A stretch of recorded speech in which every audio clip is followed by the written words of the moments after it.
Hey, good evening and welcome to Rattler Stadium. Tonight is Parents' Night here at the ballpark as the Permian Panthers wrap up the regular season of play with an old foe, the Dan Gandy-led San Angelo Bobcats. It's a chilly one here at Rattler Stadium. Glad to have you with us, Mary Sykes with Rick Wood and Keith Ragland and our entire Trans Global production crew. This San Angelo team is, they like to say, 5 plays away from being undefeated coming into tonight. That makes them a very dangerous team that right now has a record of 4-5, and I think Permian needs to be aware of that fact. I think they need to be aware of it all the time they play anybody. I mean, when you've got San Angelo coming into this game with nothing to lose, they're out of the playoffs. But when they say nothing to lose, you've got seniors out there. This is their last game. They want to go out with a win, especially against Permian, as anybody playing Permian wants to win. And they want this to be a big one, as always. And then on Permian side, Barry, everybody, I've heard a lot of people, not everybody, a lot of people say, you know, well, this isn't really that big a game, you know, when you get down to it, because they're still in the playoffs, and that's the important part. But as we were talking earlier, reading that in the paper, you know, with these seniors, some of them were saying this is the last night, like the San Angelo players, that they may be putting pads on for the rest of their life. I tell you, I was in practice the other day, and one of the parents, this being Parents' Night, said the same thing. He said, you know, this is tough for a kid who's been playing his whole life. You know, your last regular season week of practice, and it's going to be tough for the parents too, because this is it for them other than playoffs. And in that respect, I know you have to feel for the Angelo Bobcats, who with just a few bounces the right way may be playing for a playoff spot tonight. But that's not the case. Permian will go no matter what, but they do want to win tonight because they want to win the district championship undisputed, and that means you have to win tonight and not worry about what Cooper does over middle. I think that's their goal. That goal, you know, this goal of being the district champ to start with, and plus going to state, that started when the lights went out on their last game last year. You know, the plan started, that's our goal every year, is to get into district, win district, and then go on as far as you can in the playoffs. And Permian's been working for that, and successfully, might I say, so far this year. Well, here's a good shot of the parents, the cold parents, down here on the field tonight. As we said, it is a chilly one. And the parents have to be very proud of what their kids have done this year. Undefeated coming into the night. Permian has the single tie against Midland Lee, but an unblemished slate other than that. And you want to play not only, you know, for that undefeated season, Rick, but I think you want to play because you want that momentum going into the first round of the playoffs, and you can't afford to regress at this time of the year. You do not want to go into the playoffs after a bad outing. Mistakes, not playing up to it, not focused or something, as Tam has said all along. This is a very important game to us. We don't want a bad happening tonight and then have to go into the state playoffs with that kind of happening. So. All right, so tonight, Permian, undefeated, the one tie, San Angelo, playing out the season tonight, basically playing for basketball season that starts next week, but still should be a good ball game at Rattler. It's a cold, chilly one. We do have some wind coming from the north, moving north across the field, north to south, and hopefully won't come into play much like it did last week up in Abilene. I just wish the wind was blowing the other direction instead of the direction it's blowing. Yeah, that's the one. It seems to be blowing right into the face, right? All right, let's watch the Permian band on the field as they spell out Panthers, which in just a moment will turn into that word that everybody knows throughout the state and throughout the country, mojo.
Earlier in the week, the entire country had a great shot of Permian.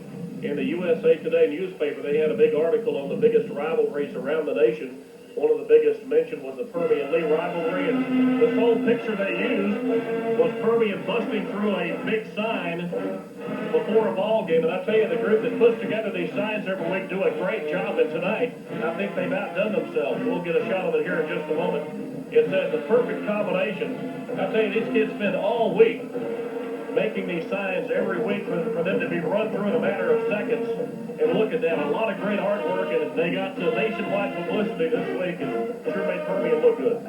Well, it's the group, a lot of them start during the summer. The cheerleaders, the pep squad, all of those start during the summer putting these together and painting and working up all of the little additional things that go on. It's amazing, Barry. Not only do we have a football game and all these young men out there playing their hearts out, but you got the band. They're playing their hearts out every time they put on a performance. The cheerleaders, the pep squad, the quarter, you know, you can go on. I know I missed somebody and I apologize. But it takes so many people to put something on like that and just show the support and the tradition that goes on with the Panthers. You know, we mentioned the parents and the players, you know, being a little sad because of the last week and all that stuff. And we forget to mention about the pep squad and the band marching on the field during a game and the guys putting together the sign, the guys and girls that make the run-through signs. I mean, there's a big effort, as Rick just mentioned. And really on Friday night, the players are the only thing that you really notice a lot. The band, of course, you're really interested in before the ball game. They do such a great job. And then they get out there at halftime and put on one of the best shows you'll see anywhere in the country. But I tell you, all these kids, you know, in high school, you got to stay involved, and a lot of them are so involved during football season, and a lot of them go unnoticed. We're going to tell you right now, you've done a great job all year. All year long. I knew I'd miss one, and it was a flag sport. That's a beautiful addition. It adds to the band, and again, I probably missed something else, but it's a total effort. I mean, there are a lot of young people involved in this. Foster, Collier, King, and Garcia made it midfield for the Angelo Bobcats, Chance, Bass, and Garrett. And back in the background, you see Keaton and Williams. What do you say? Oh, all right. He's signing.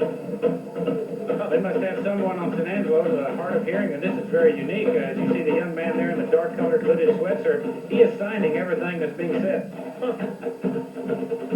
Permian has won the toss. They have elected to receive, and Permian will defend the south goal and move in to a breeze that is blowing at about 15 miles an hour from the north to begin tonight's ball game. And as they line up behind the sign, let's look at the Permian offense that will be taking the field tonight.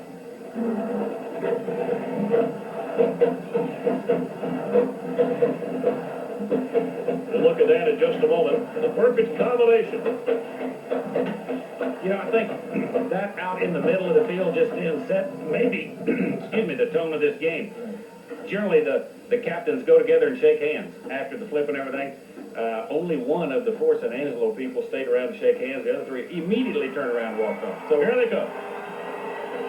And Rick may be right. This may be a barn burner because for all intent and purposes, this is the San Angelo Bobcat season, and this is their sole playoff game. Permian opens the game on offense, and here is the Permian offense that will be taking the field tonight with the opening kickoff. At quarterback again tonight will be Nick Keaton. With him in the backfield, Greg Pinkstad. John Williams injured a groin last week against Cooper. We expect to see him start. How much he plays, we'll find out. Sheldon Bass, Montgomery, wide out and wing back. And the front line that has done one super job this year of busting holes for Williams and keeping Keaton protected game after game. Josh Burmis and Jensen, rather at the couch of the tackles. Jamie Kane, Travis Jensen to the guards, Eddie Chance in the middle. Alan Garrett at tight end, and Chance is also someone we want to single out for his special teams play because Eric Stevenson, we've talked about what a great job he's done in the kicking department. Well, that kicking is threefold. You've got to snap it. That's Chance doing that. You've got to set it down. And doing that is Lucas Molina, and then Stevenson kicks it. So Chance and Molina and Stevenson should all be congratulated for such a great season thus far. That's another part of the team effort. You know, there's no individual part out here. Without everybody out there, this thing just doesn't work, and that's on every part of the game.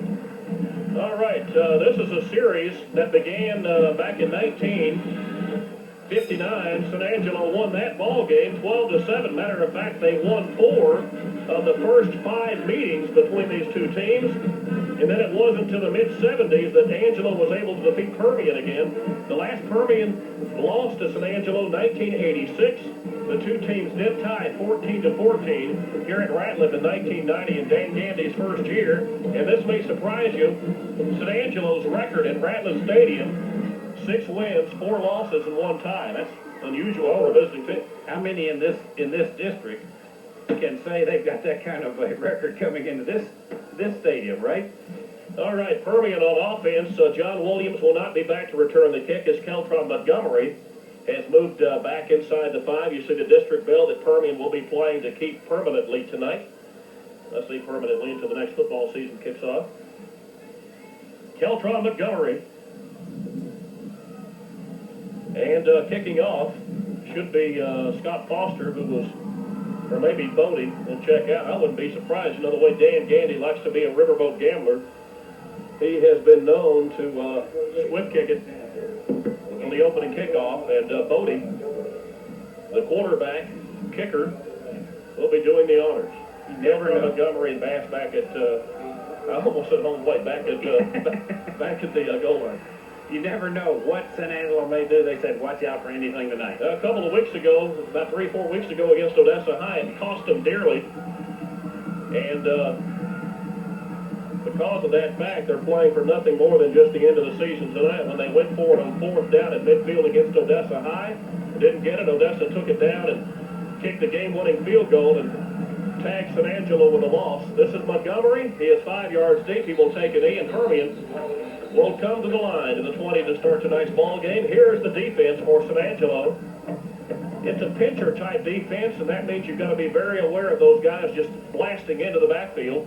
Michael Prather is the leader on defense, 190-pound junior. He had a serious rash way back early in the year. They taped up his ankle, and it made his whole body go into one solid rash. They finally figured out what the problem was, and they said he's just been awesome ever since. He's in the middle, number 38. Menchaca, Grant, the other linebackers. Collier, Bomer, King, and Height at the front. And Casey Height, number 77, is one huge mountain man. That'll be probably in Permian's face all night. First pass of the night completed to J.C. Kidd. And Cody Kidd makes the first catch for him since the Odessa High game. Had a great game against Odessa High in the first catch since then. Well, he wasn't wasting any time. That ball was in the air. That's another one of those timing passes because Keaton put it in the air before Kidd even was turned around. They wanted to get that one out of the way, get some good yardage, and go on. Cody had passes in 3 of the first 4 games and silent since then. Williams is in the starting backfield. Number 36, you see him with his hands on his knees at the 21. I think that it is Williams. You can see him favoring that growing just a bit. And look at him kick out to the 30. Williams to the 35 and puts his shoulder into the San Angelo defender, number 47, Chad Bishop, and favoring the growing just a bit. You can see him limping just a bit, but Rick, a lot of yardage picked up here on 2nd down after the 40 for a gain of 13. Watch the balance that Williams has. We've talked about it all year, and if he's hurt with that kind of a run, just think what it could have been if he was full fire. Look at there, 1, 2 missed. He stumbles, he's hit, he's still driving, and it looked like the only thing brought him down, he was stretching for extra yardage. You know, the San Angelo defense gave up 177 to Roy Coates of Midland High last week. They can be gashed for big yardage if the blocks are there. Williams with a pitch back. You see Keaton leading the blocking, comes up limping a bit. Burness also up off the bottom, and the gain by Williams, modest at best at about 2 yards. What Permian, I'm sure, is not wanting to happen tonight is that since they want to win this game, but they definitely don't want any injuries or more injuries going into the playoffs. You know, they also have had the turnover bug the last couple of weeks. Did a great job of taking care of the football early in the year, but the last couple of weeks the fumble bugs kind of hit them. Up there quickly is Bishop. Bishop forcing Williams out of bounds as Bishop along with Menchaca. And Ronald Branch, number 19, played a run perfect. And Williams will lose yardage back to the 38-yard line for a loss of 4, and Permian now facing a 3rd and 12. Definitely have a big defensive front 4. You're talking 265, Height being the biggest, and then King 200, Bomer 225, and Collier 225. That's a big front 4. 85, Garrett has checked out. You see Kidd coming wide to the near side along with number 41, Keltron Montgomery. And Pinkstaff late comes running off the field. We had 12 men on the field, but he checks out in a hurry. Little mishandled on the snap, and Keaton will have to eat it and simply dive down to the 40, not taking a chance. And Permian, after starting things rather nicely with a 7-yard pass play and a 13-yard run, suddenly see the offense shut down, and now will have to punt from their first offensive opportunity of the night. This will be into the win of the Permian punting game. We'll have to get off a good one, Joey Lenny, because Angelo standing back inside the 30 of the 27. We talked about into the win all last week, Friday night against Abilene. It's definitely not like into the win at Abilene, but still it's going to be a tough kick. But Lenny does a good job of getting it away. Lenny hits it low. And the kick returned by Gary Morgan. That's a short one of 26. Let's look at the Permian defense quickly. Permian defense tonight will be taking out the linebackers and putting in a couple of extra defensive backs because of the offense that passes 65% and runs 35%. Coming out are Cooney and Hamilton. Coming in are Rutledge and Nichols. They will play the corners along with Bass and Washington. The first graphic you saw there with the linemen, they are Pinkstaff, Waters, Wharton, Jensen, and Garrett in the middle. And those 5 will be solely responsible for the running game tonight. The 6 defensive backs will be responsible for the passing game. Penalty down as Jensen gets a quick read on his man and gets back quickly to drop Byron Bodie. The other 2 defensive backs, Brito and Montgomery, also will have their hands full. Rick, let's look and see what Jensen did, but there was a quick flag before the play got underway. I think in the replay we're getting ready to see, Andrew Graves is moving towards the line from his split position, and he's cutting downfield and trying to time it immediately at the same time the ball is snapped, and he cut in just a little quick, and I think that was the penalty. 8 yards on the loss. Permian declines the penalty as Jensen sack sets San Angelo up at the 34-yard line. Loss of 6. I thought it was back to the 32, and now San Angelo 2nd and 16. The main man to be watching for, Benny Dupree, number 18, the slot receiver. Elliott Bowman, number 10, the other man to really be aware of. And Bodie out to run it as Montgomery comes up to meet him. You see Cooney back in the ball game along with number 40, Hamilton, as Permian had their running defense in. And Bodie picks up all that was lost. There is a penalty on the field. Picks up all that was lost and going to be 3rd and short, but it looks like a penalty against San Angelo. Big hole around that left side. He just cut in quick, and he had the option there. He had a trailing back that he could have tossed it to. There's the... He didn't want it. No, the ref's over there, too, trying to explain what's going on to the San Angelo coaches and telling them, let's back off the field, guys. Let me explain what it was. And because, you know, the problem with that is whenever you make a call by a referee and the coaches don't like it and you happen to be on their side that you have to run all night, boy, you're going to hear about it all night. All right, they're going to mark it off from the line of scrimmage, so negate that play. It's going to be a motion penalty and move it back to the 29, make it 2nd down again. And second, it should be 21.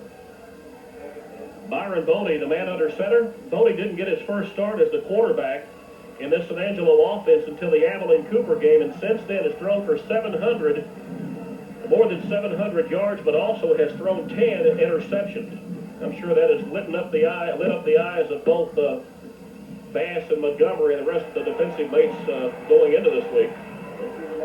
Handoff up the middle. I believe this is Toby Davis. Is that Davis, 31? And Davis had a great game last week, wouldn't you say, Rick? Oh, definitely had a good game. I think it was over, 213 yards? 221. 221, excuse me.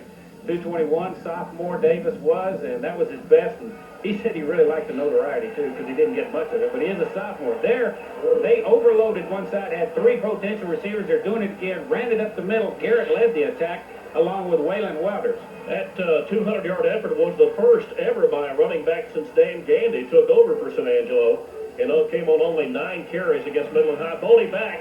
The pressure is relentless. Here comes Waters, Bodie and Waters, and he gets out of the tackle attempt, but Bass comes up to make the tackle. He will be well short of a first as Bodie is tackled at the 41-yard line. A gain of 9, but 9 short of what's needed for a first down. I think what we'll see in this replay coming up is the quarterback, of course, looking downfield for a receiver. What this is a coverage stop because he had no one to throw it to. The defense had him well covered. Yeah, Bodie's a man, a player that thought he would never play again. He was injured in a playoff game in '91, had knee surgery, missed the entire season last year. Came back this year hoping to play a little, and now is the starting quarterback, at least since the Abilene Cooper game. Here's a punt return by Sheldon Bass. Bass breaks across the 30 and the 35.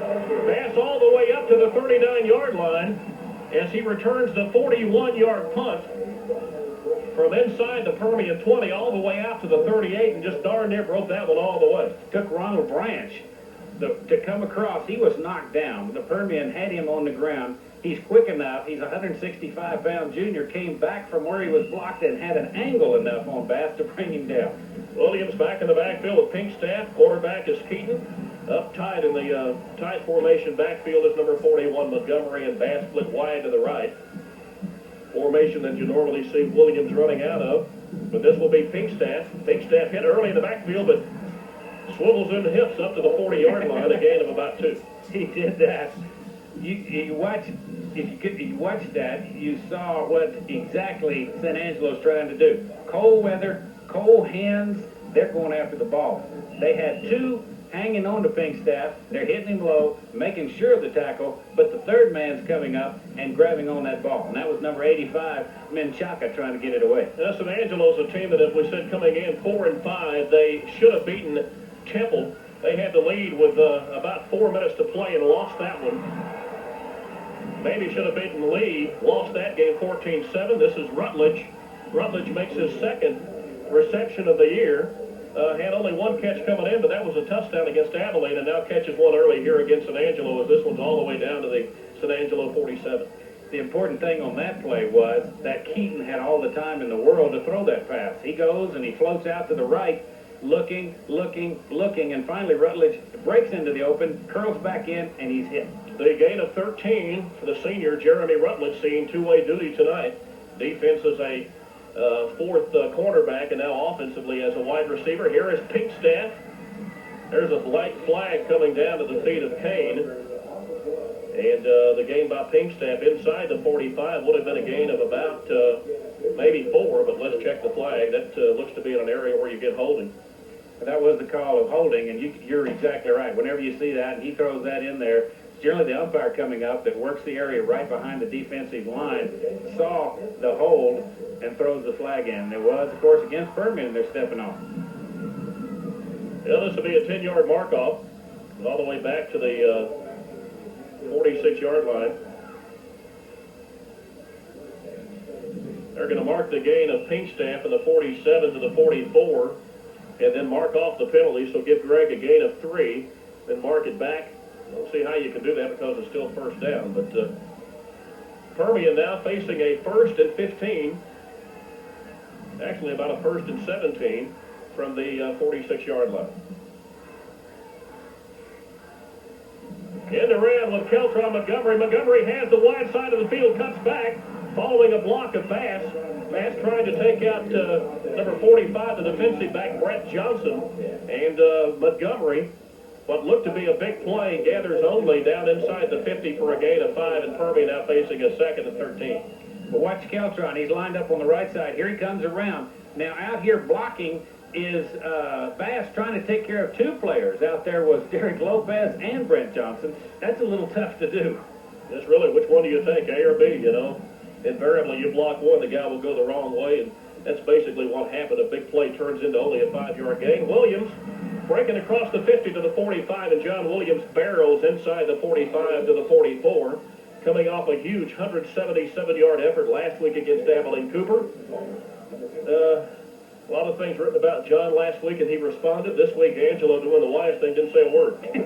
Except early in the year, Bodie, Byron Bodie's dad, the defensive coordinator, said that in his mind there were 4 great running backs in the state of Texas.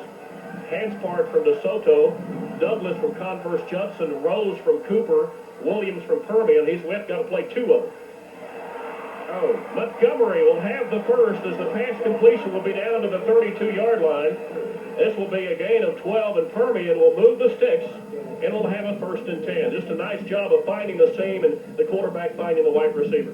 three defenders around Keltron, and he was able to work and weave his way, just like you said, in between those three defenders. As soon as he broke into the open, there was Nick with that pass dead on target. Now, Keaton 3 for 3 for 32 yards, and the interesting thing, he has thrown all three of them to different receivers. He's hit number 12. The first pass completion actually to Bass the first time he threw it. He found Kidd the second time Rutledge, then Montgomery, and now number 18 Bass. But here's a hold by Permian. This will be coming back as the official quickly came up. Officiating crew tonight from the Abilene chapter. In this replay, you'll see there was number 45, Brett Johnson. Now, Johnson is a safety, and he was right up on the line on Bass. And there were two of them there, sidestepping him when he caught that pass with Bass and moved on down for a little bit of a gain, but they had that safety right up on top of it. This is a gambling, cheating-type defense. By cheating, I mean that they will try to cheat the safeties and the defensive backs up and try to guess what you're going to do. And if you can bust through them, Rick, that tells you when you've got 9 guys up on the line of scrimmage, there's only 2 to beat once you pass the line. This is the kind of defense, if you play your cards right and you make your blocks, you can get some big yardage against. The mark off by Permian as they have been stung by the penalty bug here in the first half, much like last week. Here is Williams cutting across the 40, looked to be able to break it across and break it for more yardage, but they drag him down to the 39, a gain of 5, and Permian now will face, after that first down play, a second down play, and about 18. John Williams, as you can tell this evening, is running a little more gingerly, and I'm not faulting that whatsoever. The young man is injured, and he's taking care of himself, still making some fine runs and doing his job out there. That injury, though, is hampering him some.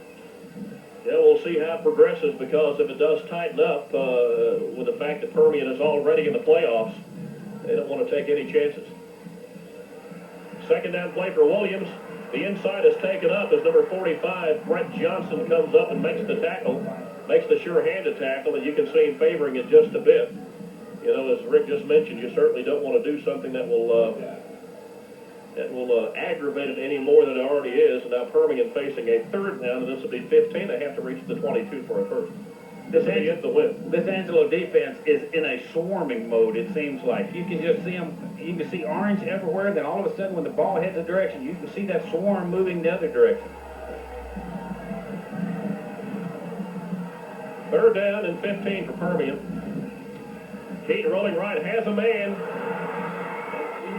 but for one of the few times this year before Keaton can get the pass off, the defense comes up and grabs him by the backside and brings him to the turn for a loss of 5. And now Permian, 2 offensive series, and will have to punt again.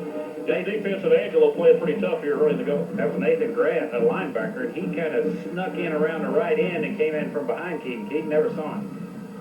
Joey Lenny standing back on his 45-yard line. Permian hoping to get a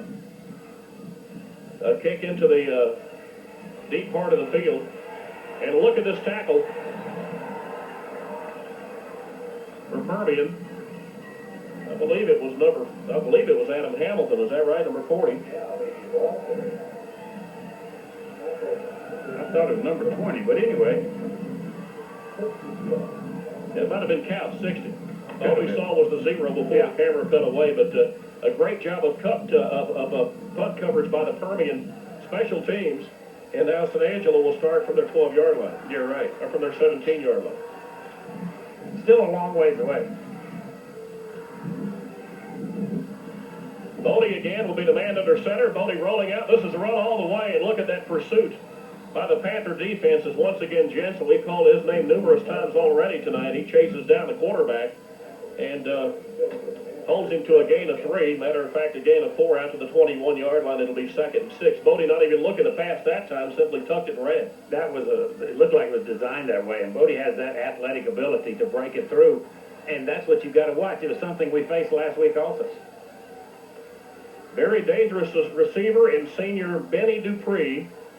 Dupree most of the night will be matched up either with Sheldon Bass, number 18, or with Washington And look at this, almost intercepted by Adam Hamilton. Hamilton should have had it intended for the sophomore Deshaun Yates. Watch the replay of this, Rick. Had he been able to hold on to it, Hamilton with a block could have just about waltzed into the end zone. Well, it's again another one of those cold nights, and they had him surrounded. Well, he's a linebacker. What do you expect? They definitely had him. No, he just had one hand. His goal right there was to knock that ball away, and that was what he was trying to do. The Permian pass defense, six defensive backs are in the ball game, Nichols and Rutledge. And again, this is just a straight run by the quarterback, Bodie, who should have enough for the first. He had to cross to the 27 for the first down. And this is going to be very close. The official signals, yes, he did get it up. And now the sticks will move, and San Angelo has their first down of the night. Uh-oh, is that Bodie that's a little slow getting up? I can't make a number, but one of the San Angelo. Yes, it is. Yeah, that's what I thought he was. And we mentioned earlier about Bodie coming in against Abilene Cooper as the starting quarterback. Elliott Bowman, the junior, started all of the games up until that point and through the Midland League game. He is a player that had to step in for Ben Montgomery in the playoffs last year and got a wealth of experience, but coaches didn't feel he was making the right decisions when they needed him. That's why they made the change. This run by Gary Morgan straight up the gut, as Permian was in the pass defense with the six defensive backs, and now coming back onto the field are Cooney and Hamilton, and the gain for San Angelo all the way out to the 36-yard line. It was almost a guess that Bodie wasn't going to run with the ball because he's still limping out there after that last hit, and sure enough, there it went up the middle. Gary Morgan was the starter last year at middle linebacker. That shows you the tough kind of player he is, the starting player at fullback this season. And the entire defensive interior of Permian, led by, you see, Wharton there on top. Coming off the bottom, also Garrett, and I believe Waters also involved, as they wanted to make sure that the sophomore, Toby Davis, didn't get his feet going and get them for any big yardage. Well, it may work once, but what Permian said right there was, don't run it twice in a row, because I can guarantee it's not going to work two times. 3rd and 1 now for San Angelo's Bobcats. They have to reach the 38. And San Angelo doesn't like what the Permian defense is showing them. We have come to the end of the first quarter, and it is a scoreless first. As we will head into the second quarter of play from Ratliff, we have no score between Permian and San Angelo. A scoreless first quarter from Ratliff Stadium as we head into the second of the very chilly fall night. Permian Panthers wrapping up the regular season, hopefully on a high note, as they will head into the playoffs next week. It's a 3rd down coming up for this San Angelo team in very short yardage. They want to keep their drive and momentum going right now. With this cold, I think they feel really pretty good, Barry. The San Angelo team does that. Their defense has held Permian to no score, and they feel they are still in this game, but I think they feel even more strength. And I think the longer this type thing goes on, the more strength San Angelo's going to get. Beginning the second quarter, 3rd and 1 as the Permian defensive tackle jumped. The flag is on the field. Unless he was drawn off, this will give the Bobcats a first, and the chains will move again. That was tough, and that was two ways that they were trying to play that. San Angelo was. You can almost see Bodie do the extra little head nod, the louder call, and that gets them to go off sides much easier. And all they needed was a half a yard to get that first. So either way, they were going to make it either on the run or getting them offside. And so now from the 42-yard line, San Angelo with the first down, and early in the second quarter of play, no score. The Permian offense just a little sluggish here in the early going, but the defense, except for a couple of plays, playing very strong. Bodie rolling to his right, looking to pass. Here comes the pressure, looking deep, and Sheldon Bass up there quickly trying to make the interception, the pickoff, but ball falls away incomplete. Double coverage, great play by the Permian defense to keep that one from being complete. It was definitely a good play. He has time out there. Again, there's Jensen putting pressure on him, The thing that has to really watch out for is the Permian defense. As Bass went after that ball, he did jump in the air and he cut in front of him. The ball was a little higher, I think, than he thought, because he said he had to do a great jump to get his hands on it. Of course, if he had caught it, it'd have been a fantastic catch. Yeah, if he would have been able to get his feet down, but I don't believe that would have happened. You can see how the Permian faithful are bundled up tonight, because it is a chilly one. Bodie with Yates in motion, rolling to the left. Watch for the shovel pass. Here is number 18, Benny Dupree, and Eric Williams snuffed that one out. You see Cooney coming up off the turf, too. I'm sure that, Rick, they probably saw enough of that play last week and have learned a little bit more about how to defense it, make sure it doesn't go for big yardage. Well, defense, it is right. Watch the defense come in. Watch Williams make that first grab initially. Oops, there he is. Uh-oh. No, it's not going to work this time. What did we see it 4 or 5 times in Abilene last week, I believe? And I'll tell you, that was a play that Abilene Cooper and the San Angelo Bobcats run with regularity with a very high success rate. Bodie taking it inside, pitches it out to Benny Dupree, and this pitch and run by Dupree will add up to just about no yardage at all. Matter of fact, they lose yardage back to the 40, in fact, no yardage back to the 43.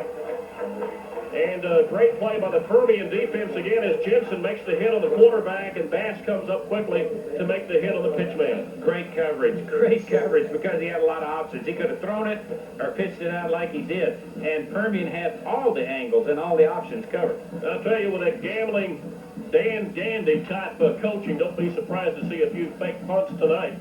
Onside kicks, Bummerooski plays, that kind of thing. Bass from the 25 will get out to the 27-yard line. And from there, Mark Menchaca, the linebacker, makes the tackle after the 32-yard punt by Bodie. Is it true, though, you just mentioned the Bummerooski or the Belarooski or the Dropperooski, whatever everybody calls it. I understand that's illegal. No, the play that's illegal is the Fumblerooski.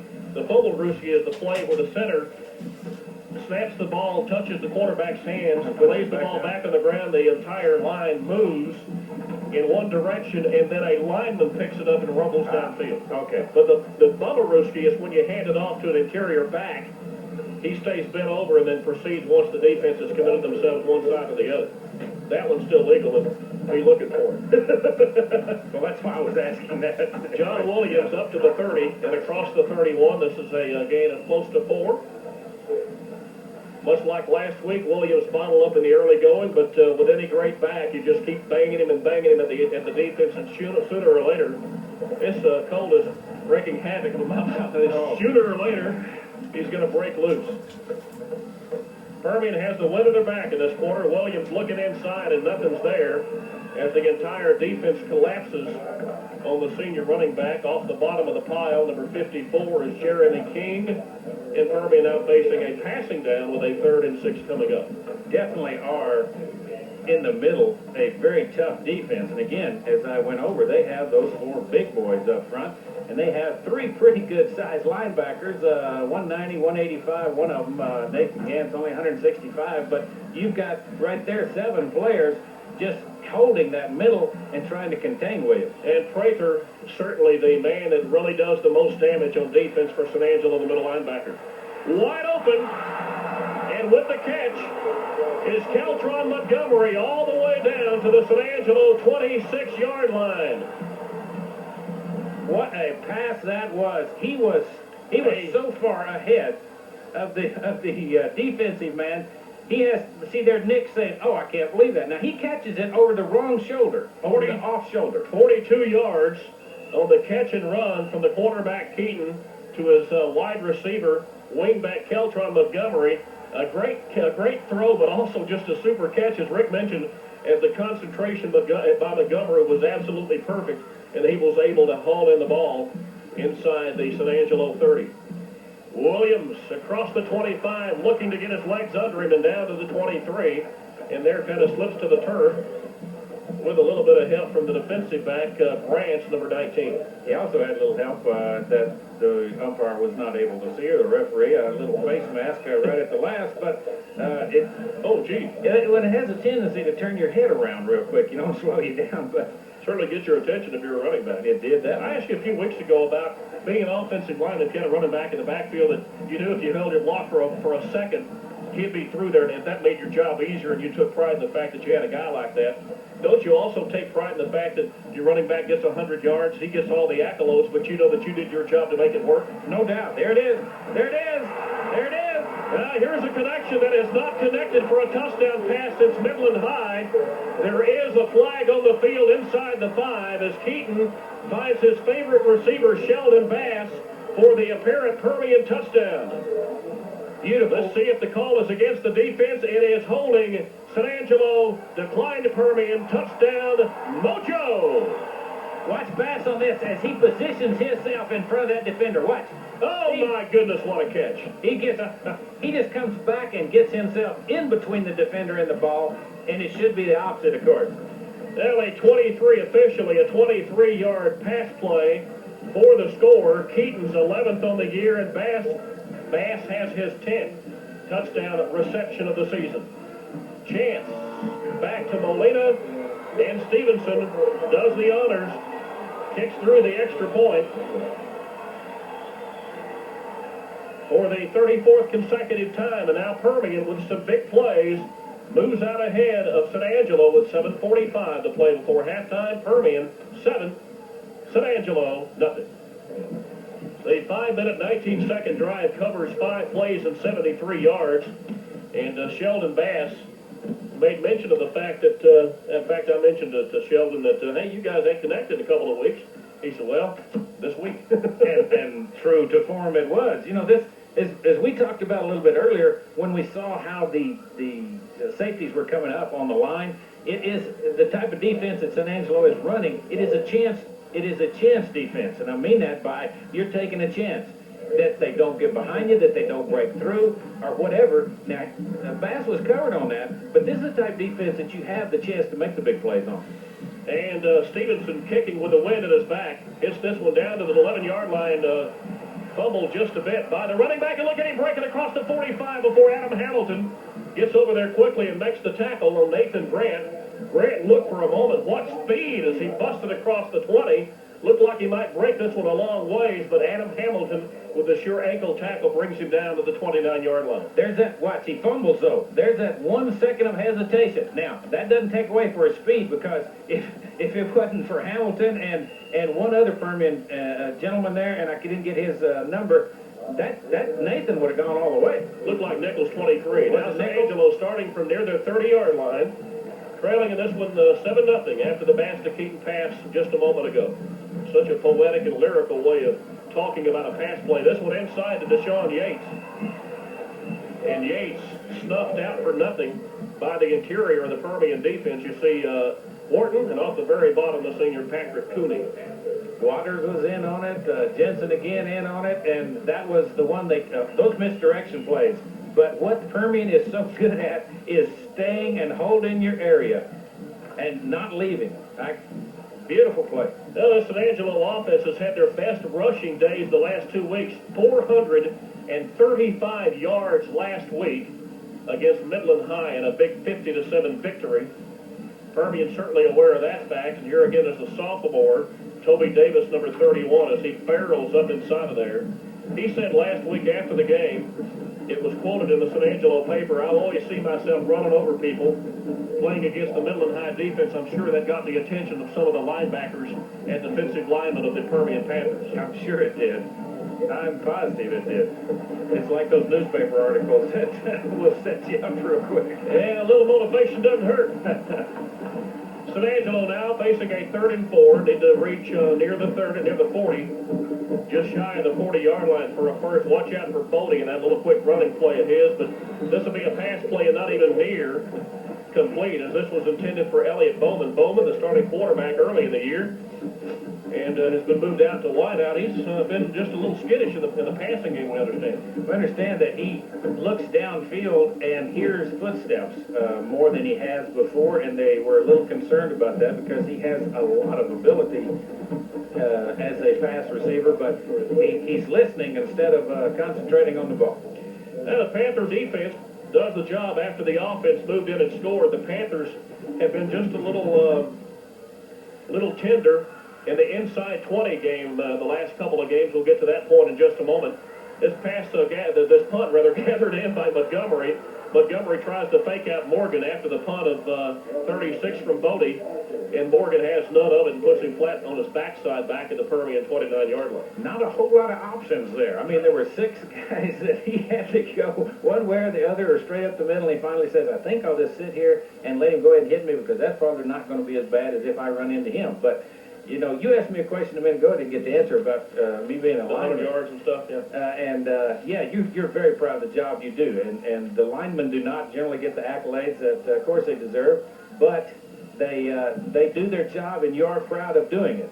And here's some of the guys' names we say as much as we can, of course, because Couch and Jensen and Chance and Kane and Burmis, and, of course, Garrett.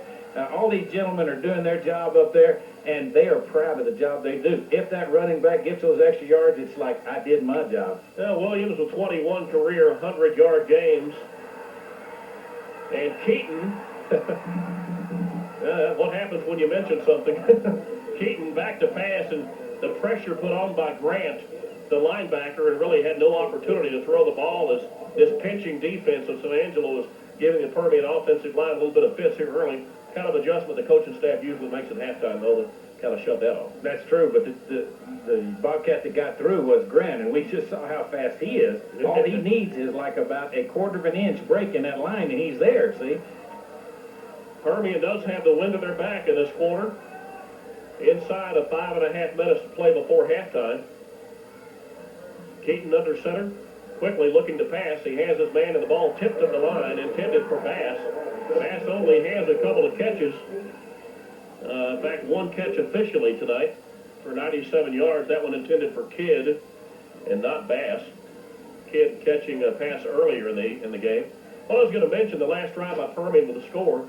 Previous 2 games, Permian has been inside the 20-yard line 10 times and has come away out of a possible 70 points with only 35 points, and that is 2 TDs. Or 3 TDs, 4 TDs, there we go, 4 TDs and 2 field goals, and that's an area that the Permian coaching staff has been just a little bit concerned about and wants to correct, if at all possible. This one intended for Bass, and again, he turns looking right, the ball thrown over his left shoulder, and this will fall incomplete as Permian will have to punt the ball away. The ball was rushed somewhat because Nick had a little bit of time, but he remembered the play that he dropped back just before that where he was sacked, and I'm sure that came to mind because the pocket was starting to collapse, so he had to get rid of it a little quicker probably than he wanted to. Lenny will have the wind at his back as he gets a foot into this one and back to receive the punt inside the 40-yard line. Are the San Angelo return man. This one, a wobbly short punt, hits at the 50, takes a Permian bounce. It started out ugly, but comes out pretty decently all the way down to the 32-yard line. That was close to being blocked. It was awful close. Coming in was the right side Bobcat, and he did a dive, and it wasn't much before he would have got a hand on it. Well, officially, Keith says 41 yards. But as we talk about, sometimes we have analogies about baseball and golf, and that's kind of like golf. Doesn't matter how it gets on the green, just that it does, right? That's the only way I play it, and that's why I like those hard courses, so that it'll roll. I've had a few of those, and I just kind of hold out from 150 yards. They say, yeah, great shot. Mm-hmm. Oh, thank you. Sure, coming off the field as a punter, 41-yard punt. Hey, looks good. It got down the field, didn't it? This one, a handoff up the middle. And again, inside with a sophomore, Toby Davis. I think Davis had high expectations, Barry, about this game. I think he really thought after last week's 223 yards that he ran last week that maybe that can happen every game, but a little different scenario here tonight. Now, do you think the Angelo coach is not wanting to harm his confidence? Didn't want to really toss him to the Wolves too much tonight because it's not a Midland and high type defense. Bodie has a man open intended for Yates.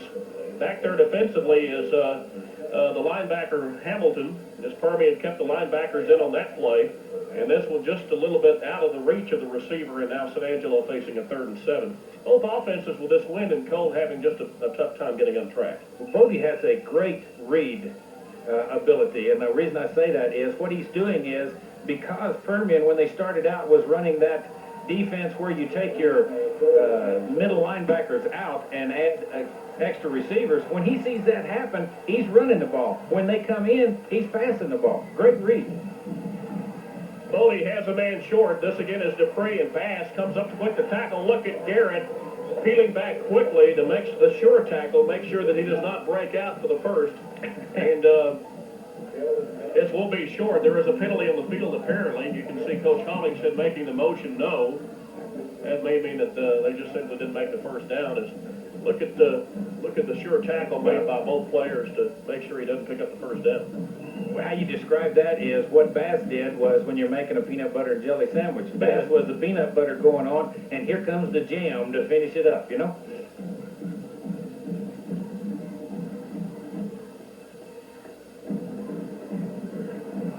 Montgomery's going to let this one go into the wind and all the way down to the Permian 2-yard line. A 63-64-yard punt marked down at the Permian 1-yard line. How about the 1-foot line? Watch this ball bounce. It has a great roll. And running after it real quick. Oops, I missed it.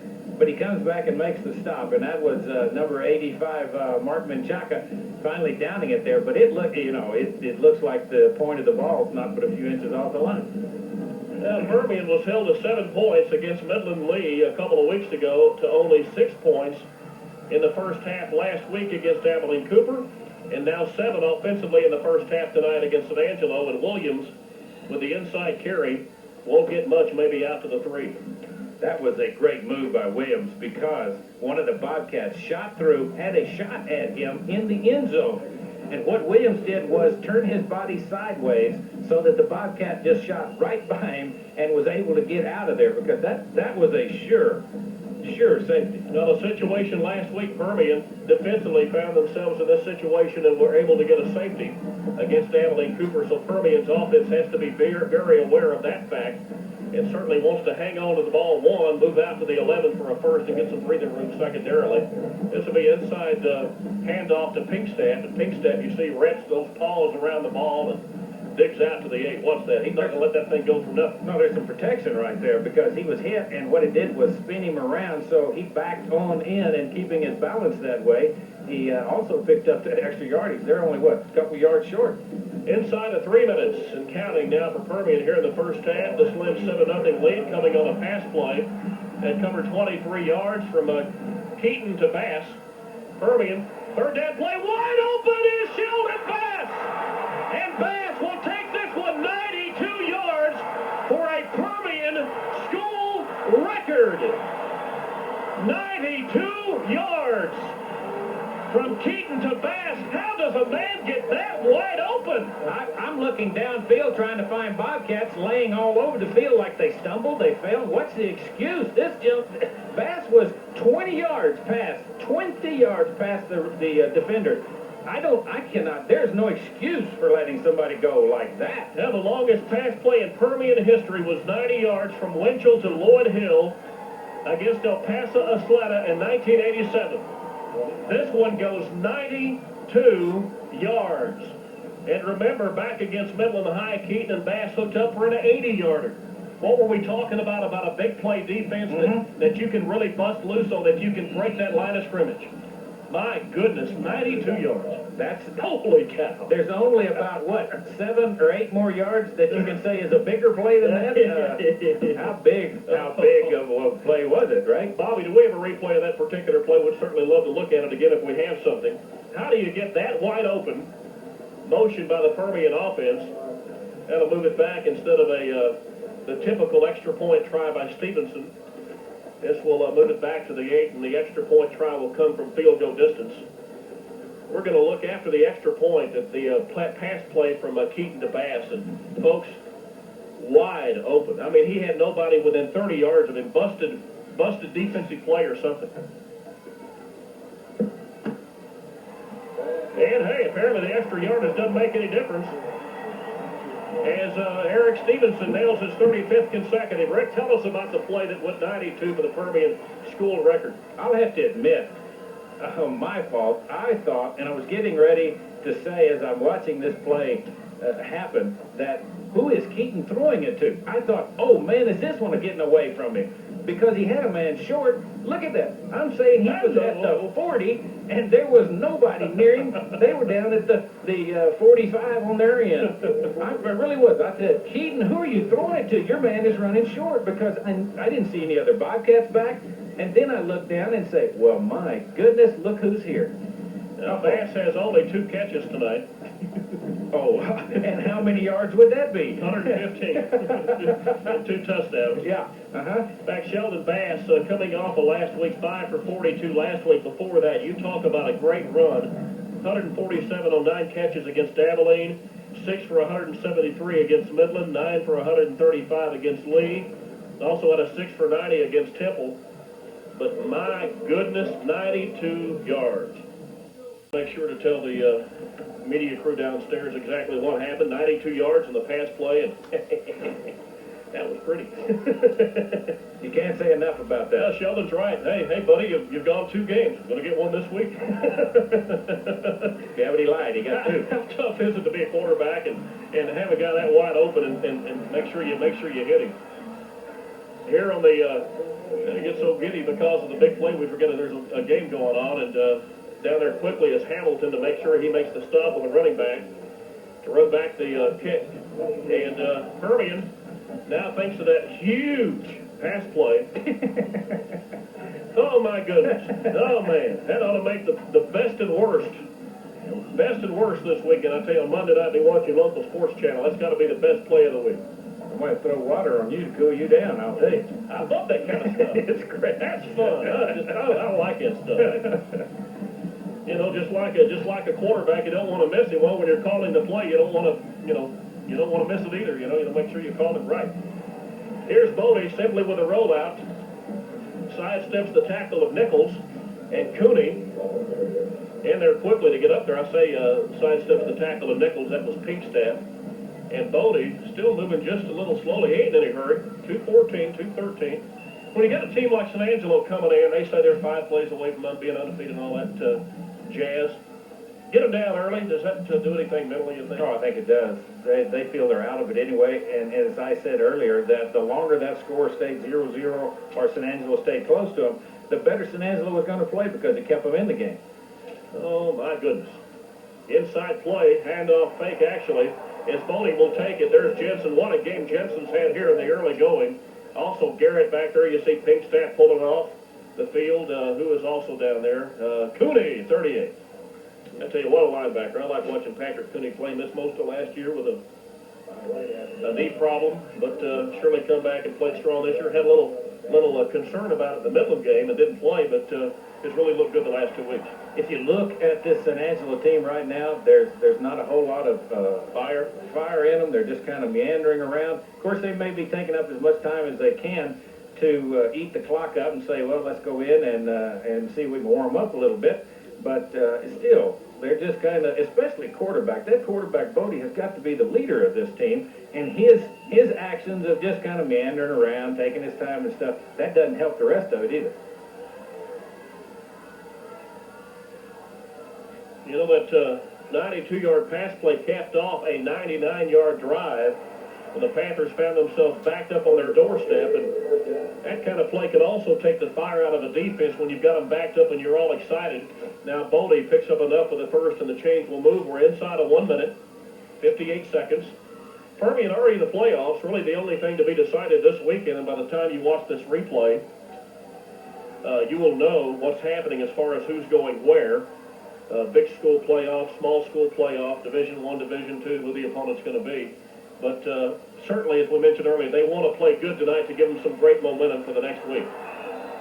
Bodie has the turf come up and make a tackle as he tries to cut back from left to right. Simply falls down to the 32-yard line. This is a gain of 1 as he's just about, no, I take that back. It's a loss of about 7 as the play started on the 38-yard line. Bodie may be still hurt, as we saw in that first quarter, but it doesn't look like it was some of the running he's been doing. But just a minute ago, he just stopped running. He got the first down, but he didn't want any extra yardage. And this may be the last play of the first half as this is picked off, nearly picked off by Aaron Washington.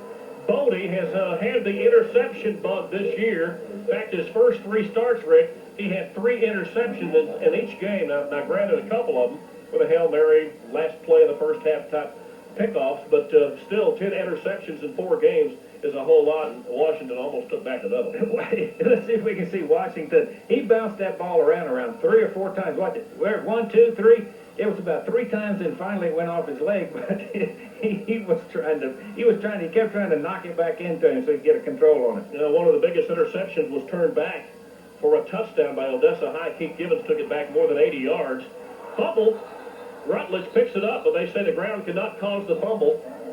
As we have come to the end of the first half, Deshaun Yates carrying the ball, and at the end of one half, it is Permian out on top of this one by the score of 14-0.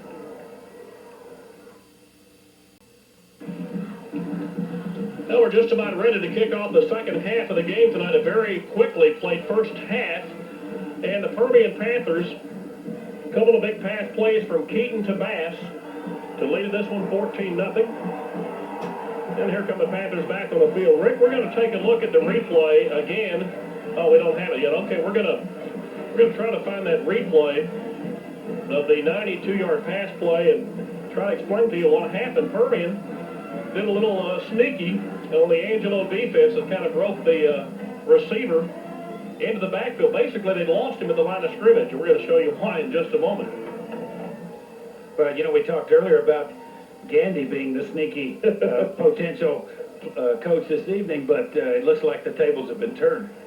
Williams held at 34 yards rushing, unofficially in the first half on 10 carries.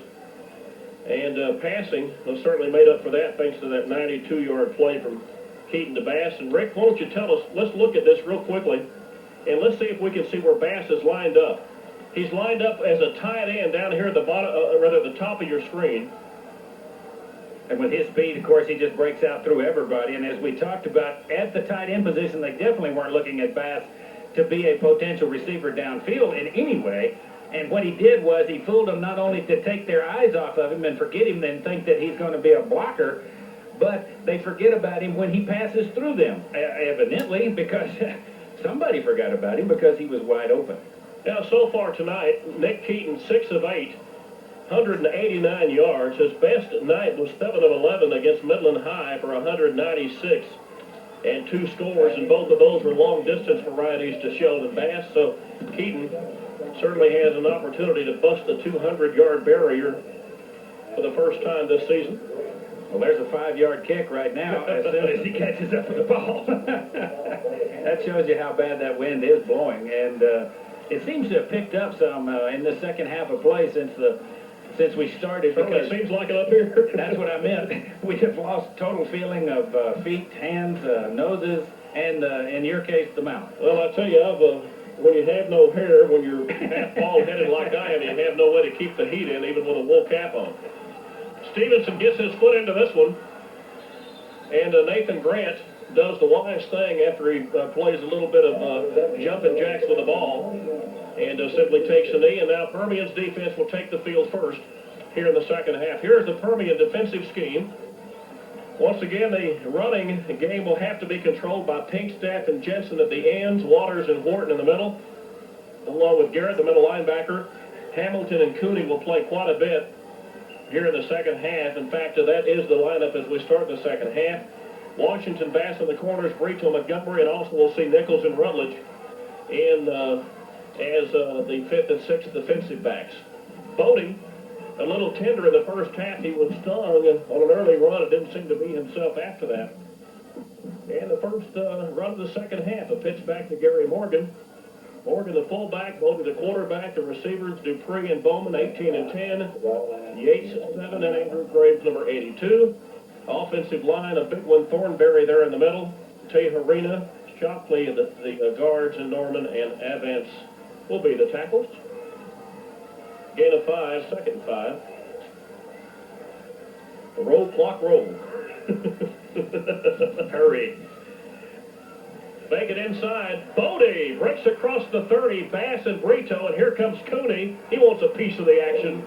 Nails him down to the 35-yard line. If you're a linebacker, don't you love that kind of play where your guy stands him up and says, take a free shot, Pat, take a free shot. That's the one you look for. You go all the way across the field. You'll come from the other side to get over and get some of that action. The gain was 11 for Bodie. Bodie had a rather uneven first half. The supposed ankle knee injury that he suffered seemed to slow him down a bit, but apparently none the worse for wear here in the early going of the second half. Again, they fake it inside, and again, Bodie. Look at that hit by Brito.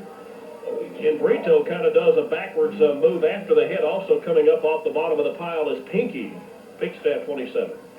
What Bodie does real well is he puts it in the belly, watches as they see how the defense is going to react, and then either has that option of pulling it out or leaving it there. And both these last two plays that he's done that exact same play on, of course, he has taken it and gone around the end himself. So either they got him feeling a little better from what we thought was a slight injury in the first half of play, or he's well overcoming it in his mind anyway. Thus, Angelo held Permian to 40 yards in the first half. This is a first down, 189 yards unofficially passing, 229 yards of offense for Permian to 55 for the San Angelo Bobcats. And you have the kind of feeling that maybe Dan Gandy's playing a little close to the vest and may try a few little sneakies here in the second half. Well, he went into the wind. It was his choice on this time, and that cuts down somewhat on the passing. That leaves him going with the wind the fourth quarter. We might see more there than we possibly could here. I don't know. What do I know? You're the analyst. You're supposed to know everything. Oh, I see. Well, I know he got hit. This time he doesn't fake it. He does hand it off to the first man through. I believe this is Morgan. See if it's 30 or 31 off the bottom of the pile. And Jerry Lovell says Morgan, but it's not. It's Davis. And Benji Garcia comes up to make the tackle as you see him trot off the field. Garcia in nose tackle position. Sometimes Permian will run Garcia in there, take out Brito, run with a 5-man front, especially on a running down, and they anticipated correctly. That was a play they've been setting up all night on those first two runs of this second half, of taking it out of his belly and going around the end. That time they left it thinking they'd fool him. Didn't. Not. Bodie, look, it has a man wide open. And almost hits Bass with a perfect pass. Where's the flag? And tell you, Bass had perfect position on that man. He keeps the man behind him, knows the quarterback's throwing into the wind, and had the position perfect. It almost came away with the pick. Watch the shove. I don't know if we'll be able to pick that up or not, but the Bobcat shoves, just before that, had a hand on him, did a little bit of a shove, and kind of, well, that may have helped him, though, get a little closer to the ball when that happened. Now Permian with the 6 defensive backs in as Nichols and Rutledge have come into the ball game. Out come Hamilton and Cooney. Bodie, pressure, not quite there yet. Here's Pinkstaff. Pinkstaff misses the tackle, but up there quickly is Garrett. And this will be very close and may be enough for another San Angelo first down. They have to reach inside the Panther 49-yard line between the 49 and 40, I'm sorry, between the 45 and 44 and 43. And this will be about a half a yard short. Tell me, you think he's going to go for it on fourth down? It already looks that way. It looks like the big boys are coming in to try and get that half of a yard or something. And here goes the crowd. One yelling to make it, the other yelling to stop it. Well, you better not only watch the interior, you got to watch for a quick pass because they may pull a sneaky on you. He has the fullback in tight. Simply pushes straight ahead as the senior 185-pound quarterback, Bodie. And Bodie bebops inside the 42 and has enough for the Angelo first. You know why many times that works so successfully is that prior to this, we had in the first half, we had a short gain like that, and he was able with his count to drag the Permian offside. So this time they're kind of hesitating and they're kind of back on their heels just a little bit because they don't want to go offsides. and he has that jump knowing, of course, when the ball's going to be centered. Yeah, the best penetration tonight for the Angelo offense. I think he faked everybody out, including himself that time, as this series of plays will begin at the Permian 42-yard line. Only the second time tonight that San Angelo has crossed midfield against the Panther defense. Panthers defense coming off what, in my opinion, was the best effort of the year last week against Abilene Cooper. Just an absolute superb effort, highlighted by that play on Mike Rose, 8 yards rushing in the second half against one of the better backs in the state. Now, I tell you, just a super effort defensively by Permian against Abilene Cooper last weekend. Gain is only 1 second and 9. Bodie back to pass, has a man, and he was intending this one for, I believe, Dupree, and passed through him just a bit short, and Washington almost comes away with it. Washington had it again off of the end of his hands. And you can see this, I think, in the replay. You watch, he's the one that breaks it up. He's throwing it a little bit low. There's Washington, had his hands up in front of him. Now, the Bobcat had a lead on him, and if it hadn't been for Washington breaking it up, of course, it could have been completed. 3rd and 9. San Angelo needs to reach inside the Permian 32 for a first down. Bodie back to pass. Not much pressure. And this one is picked off. Here's Adam Hamilton, the linebacker, coming back across the 40. Hamilton out across the 45 into the 46-yard line. The 11th interception of a Byron Bodie pass this season, and Permian's first turnover of the night. Here comes the replay. He's throwing it right into traffic, though. Too many people there. Look at there. What, there are 2, 4, 6. Too many people there for him to throw into, and Hamilton was the one to come up with it. Nice return. Heads for the bench automatically. You know, if I'm going to get hit, I want to be right there. I don't want to have to walk too far. It was beautiful. Be with my buddies. Beautiful, beautiful interception. A great play by Adam Hamilton. My goodness, just about lost the entire stat pages as old man Winter grabbed a hold of it, and only Keith Ragland's big walk reflexes kept it from going over. Big walk-off. Unsportsmanlike penalty against the Angelo Bobcats. Unnecessary roughness. Personal foul after the completion of the run back by Adam Hamilton. And now Permian, rather than starting from around midfield, will start this series of plays from the San Angelo 36-yard line. And now Permian playing with a short end of the field and the wind at their back. That happened all out of bounds. That's where that personal foul came, because they were still coming down as Hamilton was out of bounds. Here's John Williams up the middle. Williams pretty well contained in the first half, and this one bounces loose. Williams has had trouble hanging on to the ball the last couple of weeks, and here his first carry in the second half.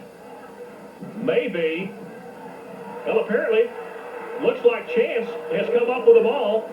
Let's see what the officials call. There's a lot of roughhousing going on down to the point of the fumble. I saw 3 officials get tackled in that melee, I'll tell you. And they say San Angelo came up with it. John Williams with a fumble of the first carry in the second half in San Angelo. Let's see what happened.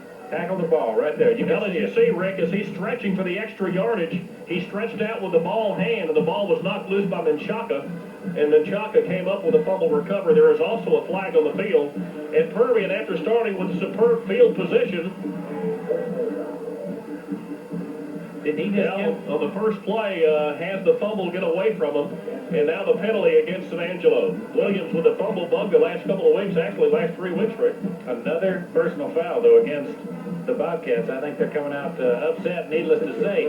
But you're right. We've had a little bit of difficulty hanging on that ball. Every team, though, because of weather conditions, especially the last 2 games, have gone for that ball. It's a great time to go for it because cold hands, you have a better possibility of breaking that ball loose. Sometimes you lose a feeling on that ball, too. You don't know how tight you can really hold it because your hands are so cold. Now, as Williams was reaching for the extra yardage, Menchaca alertly came up and swatted the ball away from him. Then after the turn of events, the interception followed by the quick Permian fumble, and San Angelo and the offense back in play with a first down play. This one intended for Dupree, number 18, and back there defensively, Montgomery closing quick, and also was that Washington? Yes. Washington 86, and then back helping him out, the safety Montgomery. But again, Bodie having a tough time throwing tonight, unofficially. In the game prior to that play, 1 of 9 for only 4 yards. He's now 1 of 10 in the passing department. This is a quarterback that every game has thrown for 100 yards or more and had 3 efforts over 200. Well, Dupree was out there. He's a fast back and was down the sidelines. It would have had to have been a perfect pass, and with throwing into the wind, again, it's going to move around somewhat like a knuckleball.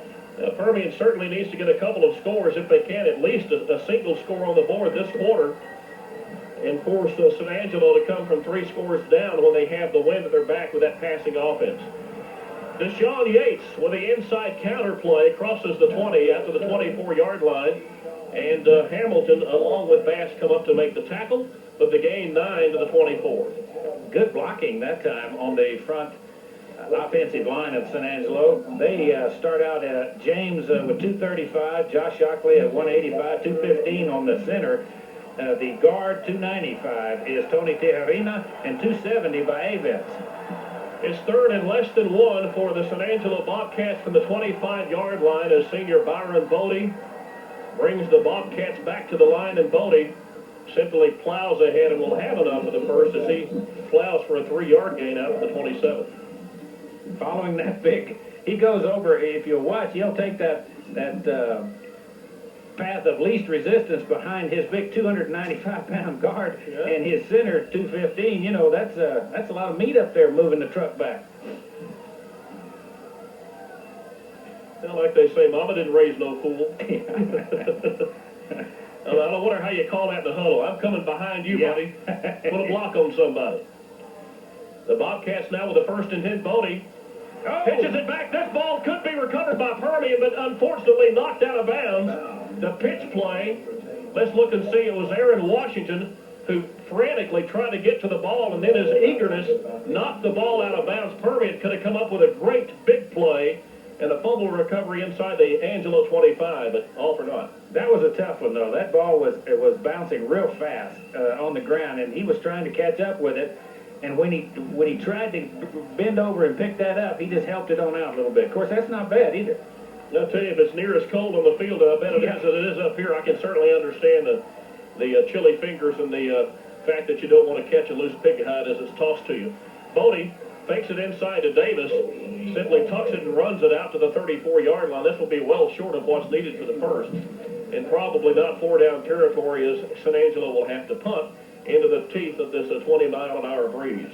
Well, Davis showed a little while ago, and it's been before the interception, his inexperience, because Bodie turned around to hand it off to his left, and Smith was going to the right. Davis was going to the right. Okay, I said 4th down. I take it back. It is 3rd down now for San Angelo. And again, the naked bootleg, and Bodie simply falls to the turf, tries to fake out over on the side Brito. No, that's not Brito, it's Bass. And in doing so, falls to the AstroTurf after a gain of only 1, and now San Angelo will have to punt. Look at this. He tried to fake him out and just simply lost. See, that was Tito. Tito came up, and if I was Tito, I'd feel right like at that time that I scared him so bad he fell down. I didn't have to make a tackle. I wished I could make those all night long. He's probably whispering, you better be glad you hit the turf. You're right. The lamb left. You just better be lucky. Permian should come away with great field position as Bass and Montgomery are standing back inside the 50. And Bodie, having all kinds of trouble, does get the punt away. It's an ugly one. And this will carry all the way out to midfield. And the Angelo roll will have Permian starting from the 46-yard line. What could have been a huge play for Permian instead turns into a 24-yard Byron Bodie punt. And just a great job by Bodie. Permian did not have the rush on. And Bodie knew all he had to do is just get rid of it, get it across the line of scrimmage, and maybe hit somebody and make something work. He did it, and that's, as we said, being such an athlete that he is, and the potential that he has as a quarterback, he did a fine job just getting it away. It was like the center could not get it off the ground, and it rolled to him all the way. We'll look at the Permian offense after this particular play. We'll set up what's happening. Williams is in the backfield along with Pinkstaff. And the blocking back, Adam Hamilton. This will be Pinkstaff for the gain. Here's the Permian offense. Nick Keaton at quarterback. Sheldon Bass will be the wide receiver with Montgomery. And again, as we mentioned, Williams and Pinkstaff. The linemen, Chance in the middle, flanked by Jensen and Kane. The guards, Couch and Burmese. The tackles, Garrett, rotated with Waters at tight end. Need to make the play work in a hurry. Trotting off is Garrett, into the game is Hamilton. And the gain was from the Permian 46, only out to the 48, now Permian with a second. And 8. They're moving with the wind, and they're back in this quarter and inside of 5 minutes to play in the third, and too much time. 5-yard penalty. You can see that one coming. It just took too long for that to happen. Just too long. Took a lot of time off the clock, though, and I'm pleased about that up here. The 5th penalty of the night for the Panthers. You know, need that momentum for the playoffs next week. We were talking about up here at halftime that we're up here really hollering about how cold it is. And at halftime, the bands are out there, and here are these young ladies out there in those short skirts. And I said, and a smile on their face, too. I feel so bad about saying anything. All right, I'll take the hit. Thank you. Permian now with a second down and 13.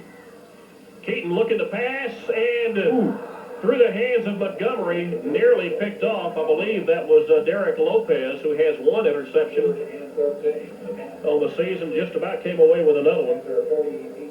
Someone turned either the wrong direction or was just thrown a little inside of him. Almost made a fine catch.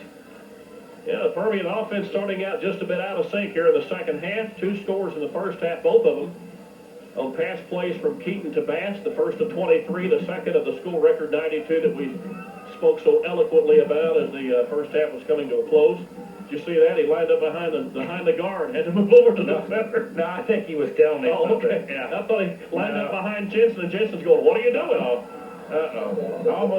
Almost lost that fumble. Well, this looked like it might be the end-around play to Bass, but quarterback's hands just a little chilly, I'm sure, and couldn't hang on to the ball. Kane on the field. Looks like Kane's holding his hand. Hopefully nothing serious. Let's look and see what happened on this end-around play. Okay, it's set up for the end-around. Looking to come through. Nobody took it. He lost it. He put it a little too close, I think, to Williams going into the middle, and then tried to pull it back out and wasn't able to do that. There is a timeout on the field, and with 4:14 to play in the third quarter, Permian still holds this one by the score of 14-0. Had a lot of folks that have made these broadcasts possible throughout the season, before the game, during the game, and after the game. You'll see a roll of the credits of the sponsors who have made the grants possible to bring you the ball games on Cable Channel 10. Beginning next week with the playoffs, the games and the coaches show will be replayed on K-West TV, News West 9, Channel 9. So be looking for Permian playoff action on News West 9 beginning next week. Lenny is just blasted by the San Angelo on-rushing defender. You heard the crowd react. The punt was all the way down to the 25-yard line. A 32-yard punt by Lenny, who does an Academy Award quality acting job, gets up limping just enough to hopefully entice the official to throw the 15-yard variety flag. Let's see if he was blocked into him or simply just decided to take out the punter. He dove. You could see him in the air as he was trying to make a dive to make that block, and, of course, went right into his legs. Now, that's very dangerous, of course, for these punters, because they're up in the air, and then they come down, and then they're down on 2, and what happened there had the potential of him coming right in and hyperextending those knees. So that's always a very difficult situation for those punters, because that's what they do. Well, if it's a 5-yard mark-off, it will not be enough for the first. The 5-yard mark-off will mean that Permian will still face the third and 10. So Permian, knowing that's the case and it's not the first down variety call, means that they will take the punt. And Lenny said, "I took that for that." Come on, guys. That was a smart play, though, because you never know what can happen. Again, the center being able to get that ball back to him in this weather, and Lenny being able to handle it, and then we holding everybody out. There's just too many ifs, ands, and buts in that situation. So let's take the ball where it is down on the 25-yard line and make them at least go 75. No, the weather certainly having something to do with a low-scoring affair. Only 14-0. And we stand just inside of 4 minutes to play here in the third quarter. 3:51. The clock will start with a center snap. This one inside. Busting loose is Gary Morgan. Morgan all the way out to the 35-yard line. This is a gain of 10. yards. And Morgan, the workman-like running back that you've got to be very careful of, you need to make sure you hit him early, Rick, because if he busts that line up front, he can break loose for big yards. He's got the speed, and if you watch this replay, watch him run up the middle. How he gets through some of that, you never know. But he did it, and he just had that ball covered, and he was powering it through. There was some nice blocks on behalf of San Angelo on that play. Yeah, Morgan has had high games of 140 against Abilene, 133 against Cooper. Last week, 116 against Midland High. And once again, here is Morgan breaking out across the 40 to the 41. There is a flag on the field. Also, Waters coming up very slowly for Permian. I say Waters, that's Wharton coming up very slowly for Permian. The flag is laying squarely on the 35-yard line. That came from the referee himself throwing that in. I don't know if it had to be a hold. The option it seems to lie with the Panthers. And that happened in the back. And, of course, it may have been Wharton that happened too, holding. We're going to look at it again. Let's see if we can see it actually happen. It's in the backfield for 72. Yeah, it certainly looked like somebody grabbed on him and stepped on his hand, apparently. Well, you can almost see that on every blocker. That's if you played in the line ever, that's your life. You hang on and hope nobody finds you. Into the game, Benji Garcia, the junior, 210-pounder, in there for Wharton in the defensive tackle position. I don't know if that's a planned play or what. He slips the tackle of Garrett. Look at this, another flag on the field. As Bodie breaks out across the 35, Garrett probably should have had him back in the backfield. And I'll tell you what happened there is the exact same thing I was talking about on a few series ago, is that it was Toby Davis. Now, you watch him go to the right. He's supposed to come to this side of the quarterback, the bottom part of your screen, and he went to the top part of your screen. When Bodie turned around, Davis wasn't there, and that's an inexperience with a sophomore. Surely that wasn't planned. I mean, well, if it was of course, who knows what game. Well, I was going to say, was that his sneak play this evening? I mean, they may have some funky title for that. It may be something like fool the defense, think you messed it up right on two, and break. But again, the holding penalty, I take that back, it's not a hold, it's a motion penalty. And this will mark it back to the 21-yard line as Angelo now is shooting themselves in the foot time and time again. This series started on the 25, now back to the 21, and it will be first and 25 for San Angelo. Only one pass completion for the Babcock offense, as Permian's run defense having trouble trying to slow the man down tonight. This inside handoff, again to the senior, Gary Morgan, and again goes for big yardage out to the 31 for a 10-yard gain. Watch him slip those tackles inside. Real quick speed. Look at that speed. He has good balance also because he was hit hard by that front line and the linebackers, but he was able to just keep his legs pumping and gain that extra yardage. He's got a long ways to go. Now, San Angelo coming into the game tonight, no chance of advancing to the playoffs. A 4-5 record. They say 5 plays away from being an undefeated team, but it's been that kind of year. That tells you how dangerous they can be. Once again, Morgan, the ball carrier. This will be out to the 36-yard line, so Morgan now is carried for 15 on 2 consecutive carries. And now San Angelo in makeable field position, now facing a 3rd and 10 and need to reach about the 46.5 for a first. Something amazing about what they're doing by going in the line. They're going over that right side, and that's the smaller guard, the 185 junior, that they've been gaining on over on the right side. Less than a minute and a half to play in the 3rd quarter. Bodie back to pass, and once again looking to run. And Bodie will be held short of the first down as Cooney, and you see Eric Williams, the high five. Cooney comes up with the tackle along with Waters. And we'll look at a replay. Minute 7 seconds to play here in the 3rd quarter. The officials have called a timeout. He again is able to slip a tackle attempt back in the backfield and able to come across with big yardage. Can the cold weather be playing an effect on wrapping up a running back because of the fact your hands are kind of not pliable? Well, you don't feel them. Most of the time, you can't feel your hands, so therefore you can't feel when you really have a good hold on him, and he's going to get away. You can't grip him.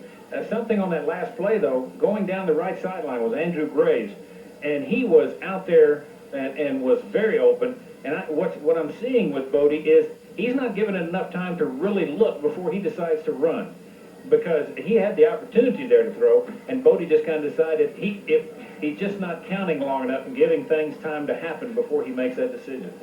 Bodie coming into the game 52 of 114 for 746 yards. That translates to about a 46% passing. However, had the 10 interceptions and has thrown one more tonight, the Adam Hamilton interception here in the third quarter.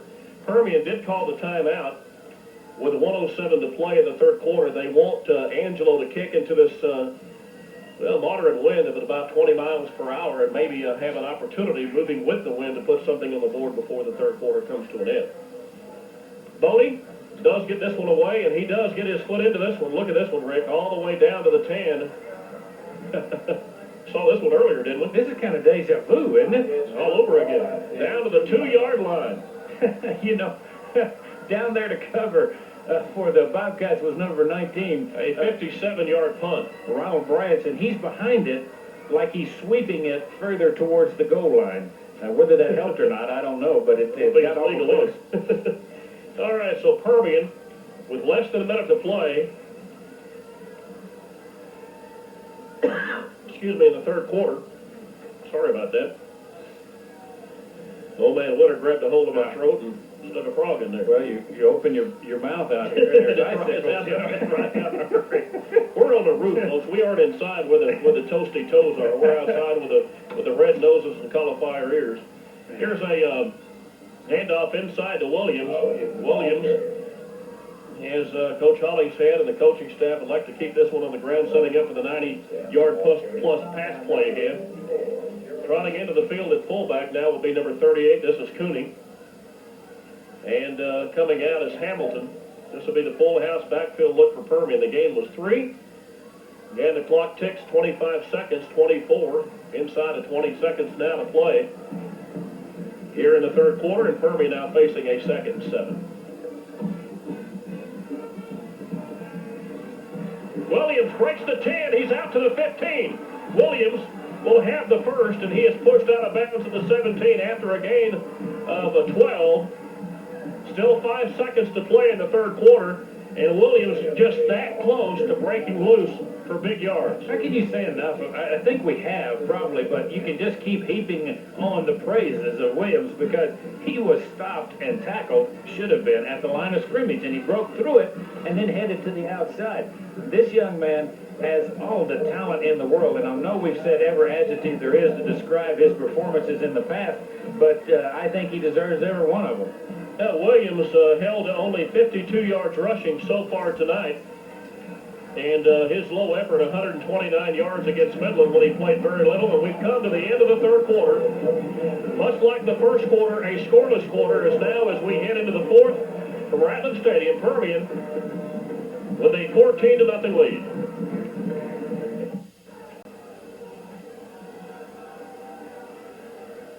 We're just about ready to begin the fourth quarter of play tonight as Permian wraps up the regular season against the San Angelo Bobcats. San Angelo's last win in the series, 1986. And also happened here at Rattler. Two teams, as we told you earlier, tied in 1990. Other than the tie, looks like the closest game on record, 8-7 in 1965. This has been a tough one tonight. Here is Williams. Williams breaking across the 30. John Williams has one man to beat, and Williams, just couldn't quite take him out. Derek Lopez runs down John Williams, bad bruin and all the way down to the San Angelo. Now let's see where they mark it. They're going to mark it at the 31-yard line. A 50-yard gain by John Williams, which will put him over the 100-yard mark for the night. And we've talked so much about a great back. All you have to do is keep pounding with him, and eventually he's going to break it loose. The ability he has for that afterburner we've talked about quite a few times, too, because he saw Lopez coming at the angle on him, and he put it in high gear down that sideline to try and break that angle. Didn't work, but he made every effort.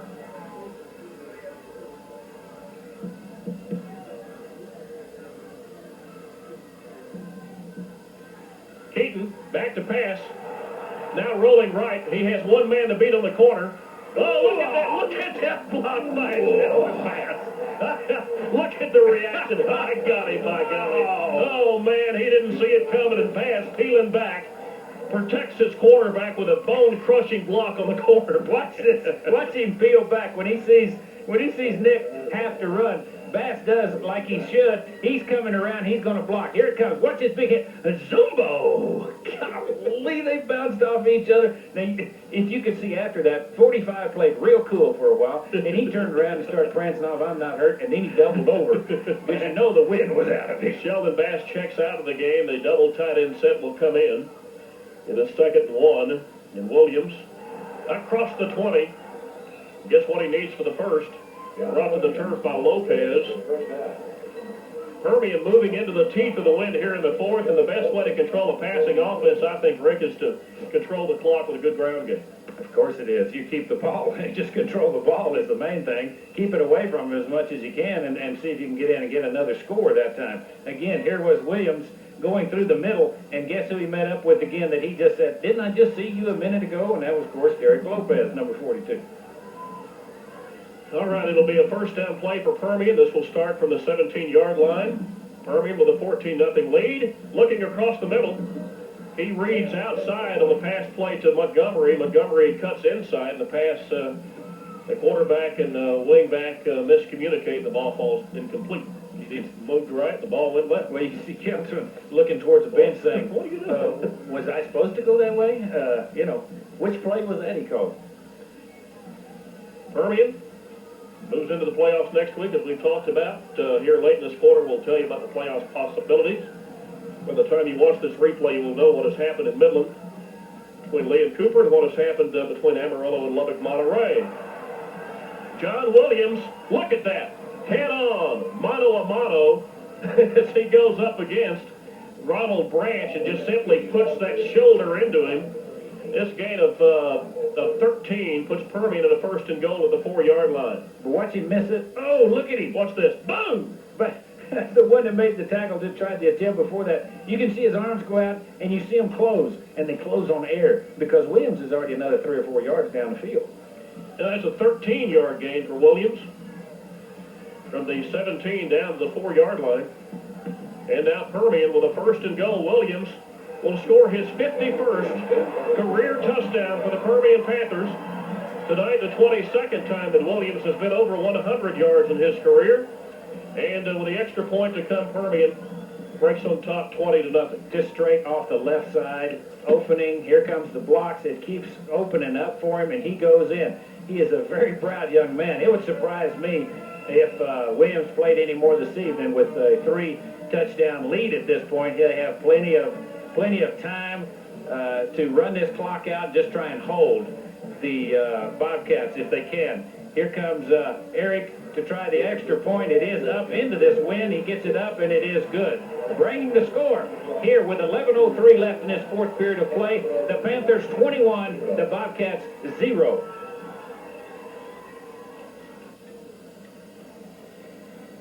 Rick, the 92-yard pass play capped off a 99-yard drive late in the first half. This drive goes 98 yards in 8 plays. It also took less than a minute, a little more than a minute 49. If I were Angelo, I think I'd just, look, we're not going to kick it in the end zone, kick it out in the 20 and save yourself the heartache. Oh, why not? Yeah.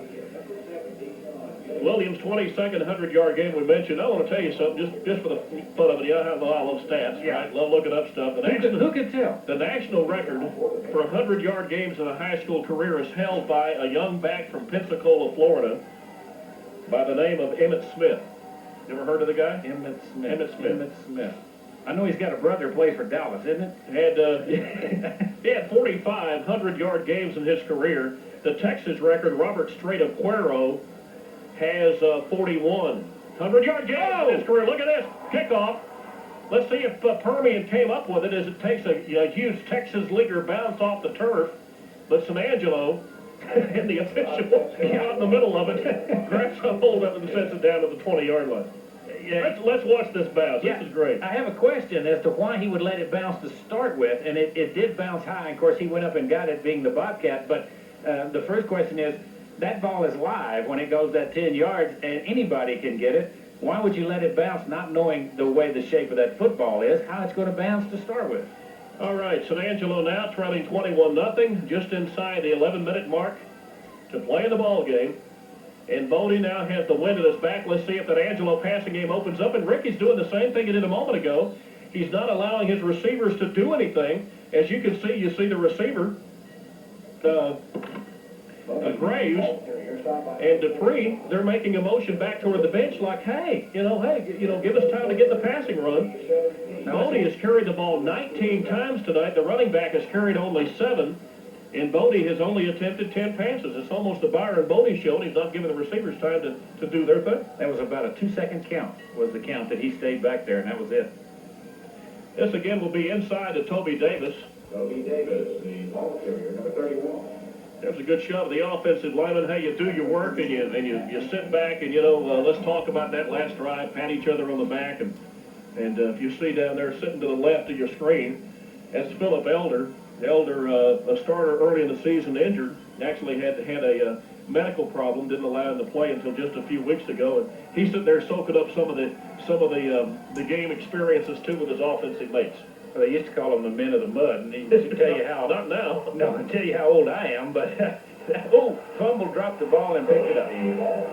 Up there quickly to make sure the ball carrier doesn't get away is Tito Barrito from his safety position, as Bodie simply trying to make something work from nothing, and lucky that he came away with a good bounce. And now San Angelo will have to punt.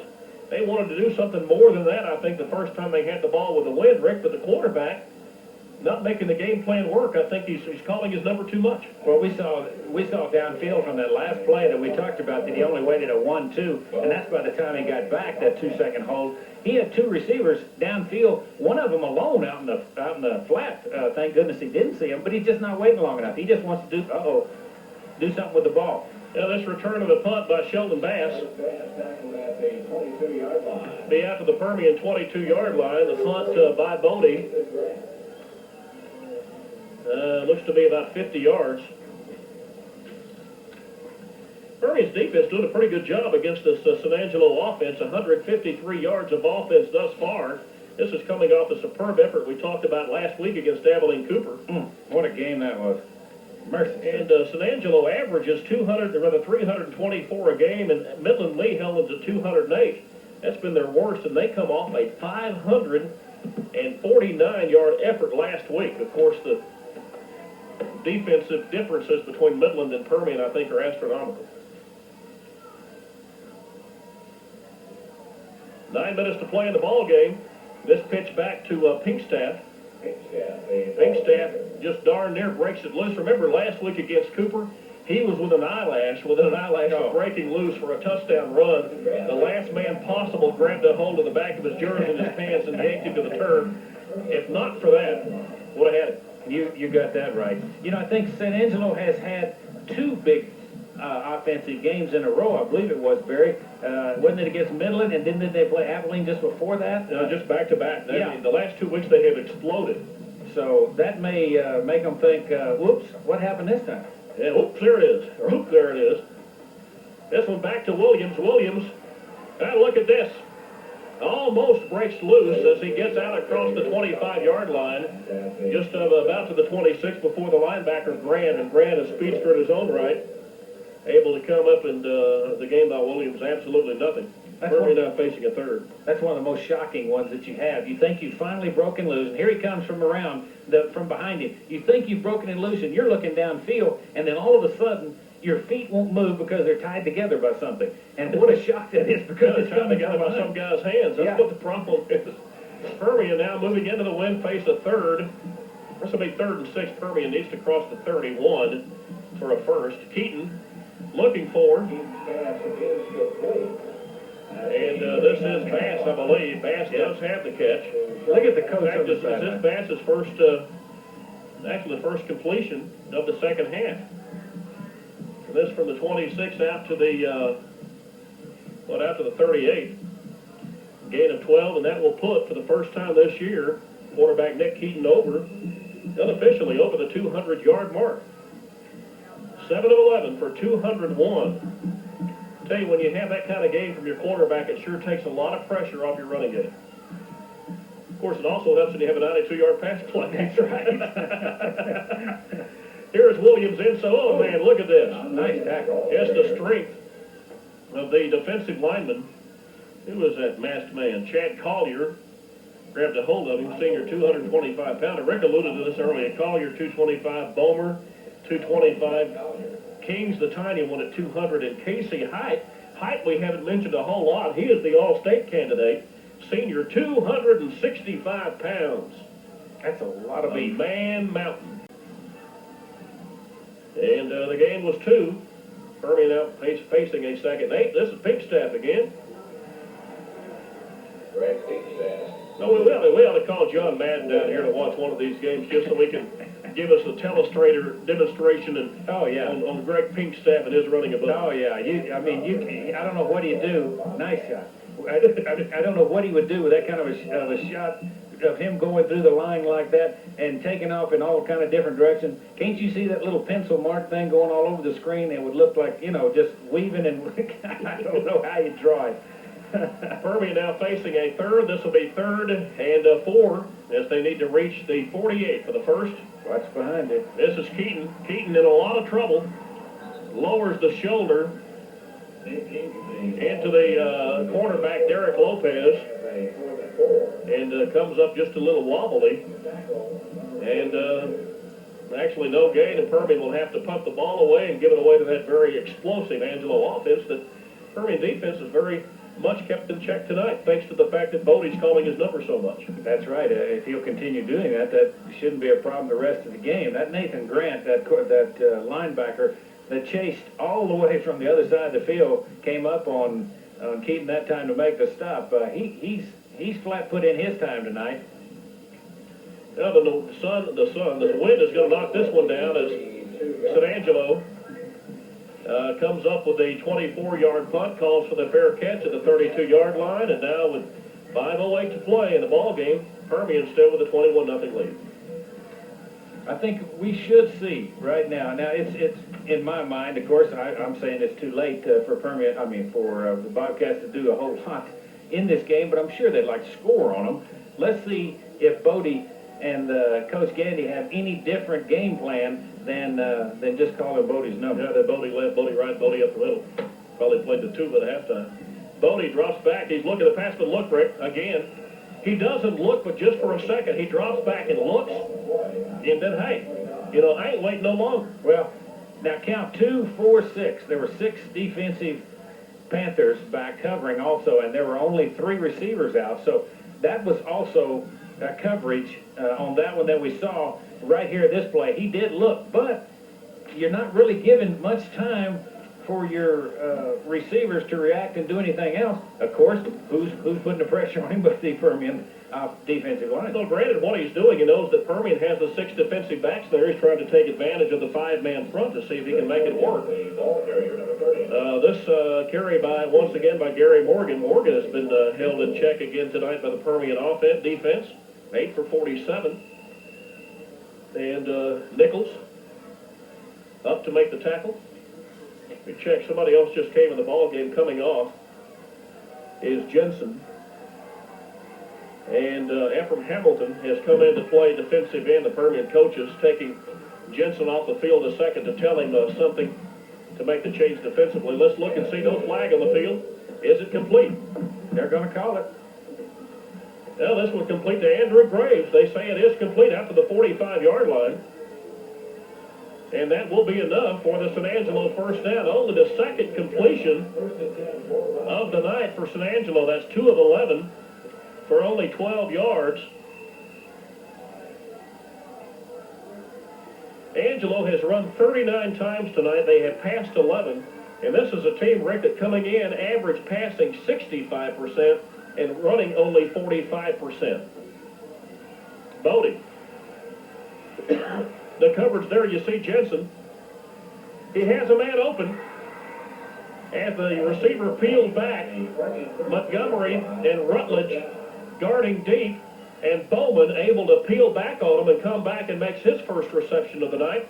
Elliott Bowman, we talked about him earlier. He is a speedster deluxe, and Permian recognizing that fact, tried to make sure he didn't beat him deep, and he beat him short coming back and making a great job of eye contact with the quarterback. Well, what the defensive people for the Panthers were doing were they started watching the quarterback after a while instead of keeping their eye on that man, and their man was able, Dupree was able to move up the line. 23-yard pass and run play, and now Gary Morgan gashing inside as Permian playing pass, and Morgan again down with an 11-yard gain to the 21-yard line. Morgan very impressive tonight, Rick, when they've given him a chance to run, and he breaks that initial perimeter, that initial line of scrimmage, able to pick up some good yards. Going back into our run defense, and it's Couch and who else went in? That was a Cooney, goes in at the linebacker spot to try and stop whatever run there is, just like that. Just like that. Eric Williams is not fooled this time as Williams able to come up and make the tackle. The attempted run again to Morgan. And Eric Williams playing his position, held tough. And the gain is only 1 second 9. They're coming up a lot quicker too. They know the time's getting short, and like I said, it's going to be important. If they've got to have a milestone in tonight's game for San Angelo, they want to score. Bodie has a man over the middle, and for a moment Dupree was open. He threw it low. In fact, Rick, that's really a perfect place to throw it because only your man has a shot at it. But Dupree, in hitting the turf, wasn't able to hang on. That's the way that it was completed. The play that he did complete a couple before this. That was a nice play. He had it there. It was just a little bit too short because, as you say, what can he do? We had about 6 or 7 people back there, and that's the only place he could have thrown it. Permian shut out Abilene Cooper after an early first quarter score last week, so they have 6 consecutive quarters of shutout ball and certainly want to keep that intact. Looking for a man in the end zone. There is contact, but no flag as this one was intended. This one was intended for Jeremy Special. Special had a big 60-yard touchdown catch against Abilene Cooper, but this one just a little bit too tall and falls incomplete. Tito came over real quick to make sure the coverage was there. He was off of him a little bit, and he had to catch up, but Tito was able to do that, and thank goodness. Of course, what also helped in the defense is that the pass, as you said, was a little bit long. Now 3rd and 9 is San Angelo, absolutely nothing else to play for except trying to beat Permian. Now Bodie back to pass, has a man over the middle, and it falls away incomplete. This one intended for Dupree. Does Dupree even have a catch tonight? Let's look and see if Dupree has 1 catch for 4 yards. Graves has 1 for 8. And the only other reception was made by Elliott Bowman for 23. So Permian certainly with that 6-man defensive setup doing the job on San Angelo tonight. It worked as Tam thought it would. That's why he was going to put it in against the potential of this San Angelo passing, and it has paid off this evening. All right, Permian now with 2 minutes and 15 seconds to play in the game. This one well in hand at 21-0. John Williams. The big staff on the carry, Williams. They faked it outside. Williams tonight 125 to 128-yard rushing on 18 carries. Pinkstaff with another solid night, 27 yards rushing this evening. I'm a little surprised still to see that Williams is even in there. The game is in hand, and if he is somewhat injured, why would you take that chance? Of course, you may not be able to get him out. He may not want to come out. He may want to stay in there, being this the last regular season game. A 129-yard effort we mentioned earlier was his lowest of the year against Midland, and he will top that. But comes away. They say the ground cannot cause the fumble. Williams did hit the turf. You can see a flag there on the field at the 25-yard line. And Coach Holling said, not too pleased with the end result of that play. Shakes his head.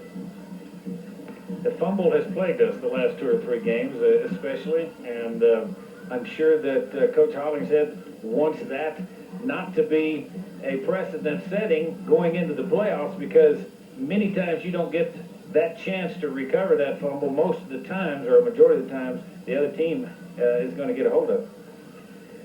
Yeah, let's see, this will be 6 penalties. 6 penalties for Permian tonight. This will be a holding call. course, Permian's getting back into the end of the field where they seem to really get things rolling. They did 30 to play, the 16-yard line, and San Angelo has called the timeout. I think they do that on purpose so that they keep trying to further that record, I guess, from the driving point. So the further they move it back, the more of the challenge there is to try and get that extra yardage. And they've been very, as we talked about, they've been very successful at scoring and moving the ball the deeper they are in their own territory. Now, as you watch this game Saturday night, of course, as I mentioned earlier, you know what all happened in Midland and up in Amarillo and all of that. As this game is winding down, there is a minute to play in Midland, and as soon as that game is given a result, then we're going to talk a little bit about the first road to the playoffs for Permian.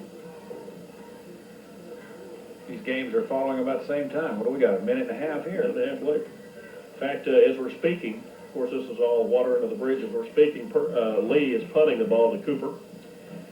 As you know, going into the weekend, if Cooper would have win, Lee would be out of the playoffs. Permian and Odessa High would both go to the playoffs. Odessa would have 2 representatives in the 1993 playoffs. A Lee victory would eliminate the Broncos. Permian and Cooper have already secured their place. Great cartoon in the Midland paper tonight pertaining to that. Did you see it? Yes. This morning, FAOs, I love those cartoons. Here's Williams inside, didn't fool anybody. Clock is ticking at 1:23. And San Angelo calls another timeout. They want another opportunity. Hey, They want the ball. Hey, we want the ball. We're only 21 down, then at 23 to play. Well, that's Pretty good year, huh? Well, now that's out of even the thoughts of the coach and the team of beating the Panthers. As I said before, that the main goal they have now is to achieve something in this, and that something would be scoring against the Panthers.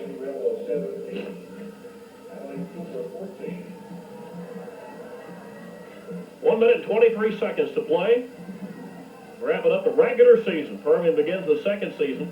Each August they set down their goals. One, of course, is to go undefeated in the regular season and win the district championship. That will be assured with a victory tonight against San Angelo. Keaton, in a lot of trouble, just wants to get out of bounds. Look at the face mask penalty. And Nick comes up and said, about time we got you on that one. I mean, that was probably inadvertent. I really don't think he tried to grab it intentionally, because you certainly don't want to hurt anybody. But he was trying to make a tackle, and nonetheless, got him right there too. It's amazing Keaton got out of that. Look at that stiff arm, another stiff arm. Ouch! There's the grab right there. You can see it. Nice camera work, guys. That can hurt the neck. Want to thank our replay crew tonight, Debbie Bailey. Sorry, Debbie. Want to thank our replay artist, Debbie Bailey. Also, our camera crew, Cliff Fagan, who does all of the groundwork, camera work. Cliff's one of the best at doing that I've seen. The original Shack Attack, Larry Shackelford on camera, along with Perry Berryhill. And Bob Bailey, as always, doing a superb job on the direction of tonight's game. Rick Wood, with all of the analyst things. Our statistician, Keith Ragland. My name's Barry Sykes. Certainly glad that you've been with us all season. And again, we're going to be moving to Channel 9, News West 9, K-West, TV 9, whichever. Beginning next week, Coach's Show and all the playoff action. Sunday, 10:35. Be there. Keaton rolling out. Here comes the pressure, able to escape that one. And I tell you, some tough running by Nick Keaton up to the 26-yard line. Gain of 5 for Nick Keaton. And the clock is stopped at 1 minute as San Angelo again has called a timeout. They have burned their last time. No, they've got one left apparently. And the third down play for Permian means that not coming up with a first means they'll have to punt it away, and San Angelo will have a chance to make up 21 points in 1 minute. Well, they'll have a long ways to go, but I would imagine they're going to come out throwing, needless to say, and try and cover as much of that yard as they can in that minute. Well, they'll have less than a minute by the time to get their hands on the ball after this punt. That Lenny will have to be punting, of course, into that wind again.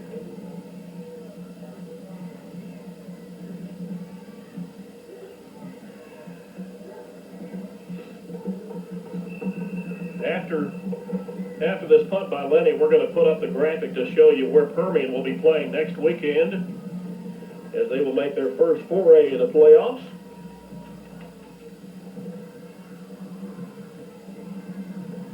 After the punt, here comes the rush. Lenny gets the ball away, and San Angelo calling for the fair catch to begin this series. back at their 38-yard line.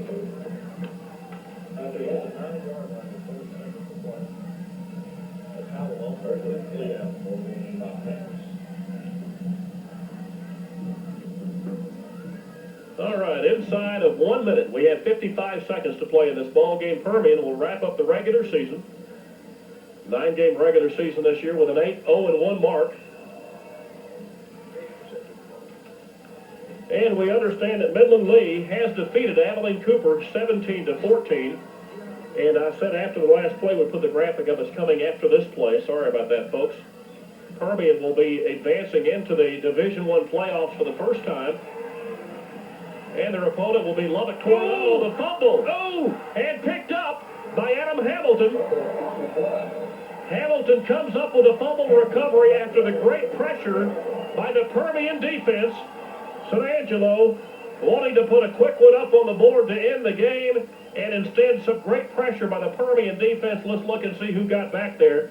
Jimmy Wharton, and here comes Eric Williams, along with Jensen knocks it out. Jensen knocked it out, and then Aaron of Washington came up with a fumble. That's right, came up with that fumble. Lee? Big play back there, and a lot of pressure. You know, maybe we're misguessing, Barry, a little bit of Bodie's actions of not having time to get rid of that ball, but the pressure that was just shown right there by the Panthers, maybe he doesn't have the time to get rid of it. I've seen sometimes he has and he just didn't wait, but that time he definitely didn't have it. Now the final 45 seconds of the game. Molina pitches it back to Eric Williams. Williams breaks across the 20 to the 10 to the 5, and Eric Williams is out short of the 1-yard line. There is a flag on the field. Oh my goodness, Eric Williams has one touchdown this year, came within a yard of his second, comes up limping, but there is a flag on the field. There's probably holding back there against the Panthers, but here comes Williams. As you can see, he's got the speed and everything, and he almost got it in. I'm sure that have felt good, even though it's coming back. He's got to feel good about that run. Well, the interception by Midland Lee against Abilene Cooper, as that ball game came to an end, gave Lee the 17-14 victory over Abilene Cooper. That vaults Midland Lee into the Division II playoffs as the number 1 seed. Abilene Cooper, the number 2 seed. Permian will be the Division I representative. And Permian next Saturday here at Ratliff Stadium will be taking on the Lubbock Coronado team, a team they've never faced in their history. First time ever for Permian against Lubbock Coronado. You wouldn't think that could be possible with as many games in the history that Permian has been around, that those teams haven't come together.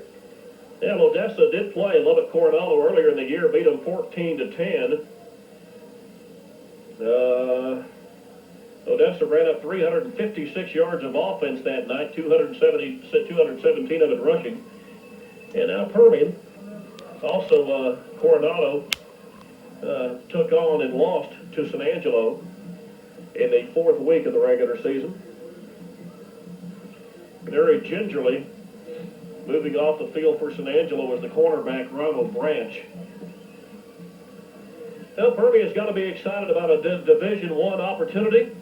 You're playing in what's considered, I guess, to be, well, I wouldn't say the weak sister of the 2 divisions, but it's a 5-game road to the championship versus a 6-game road to the championship. You don't meet your district rival at all the rest of the year. That means that Lee and Cooper, being in the Division I round, can meet again in the quarterfinals.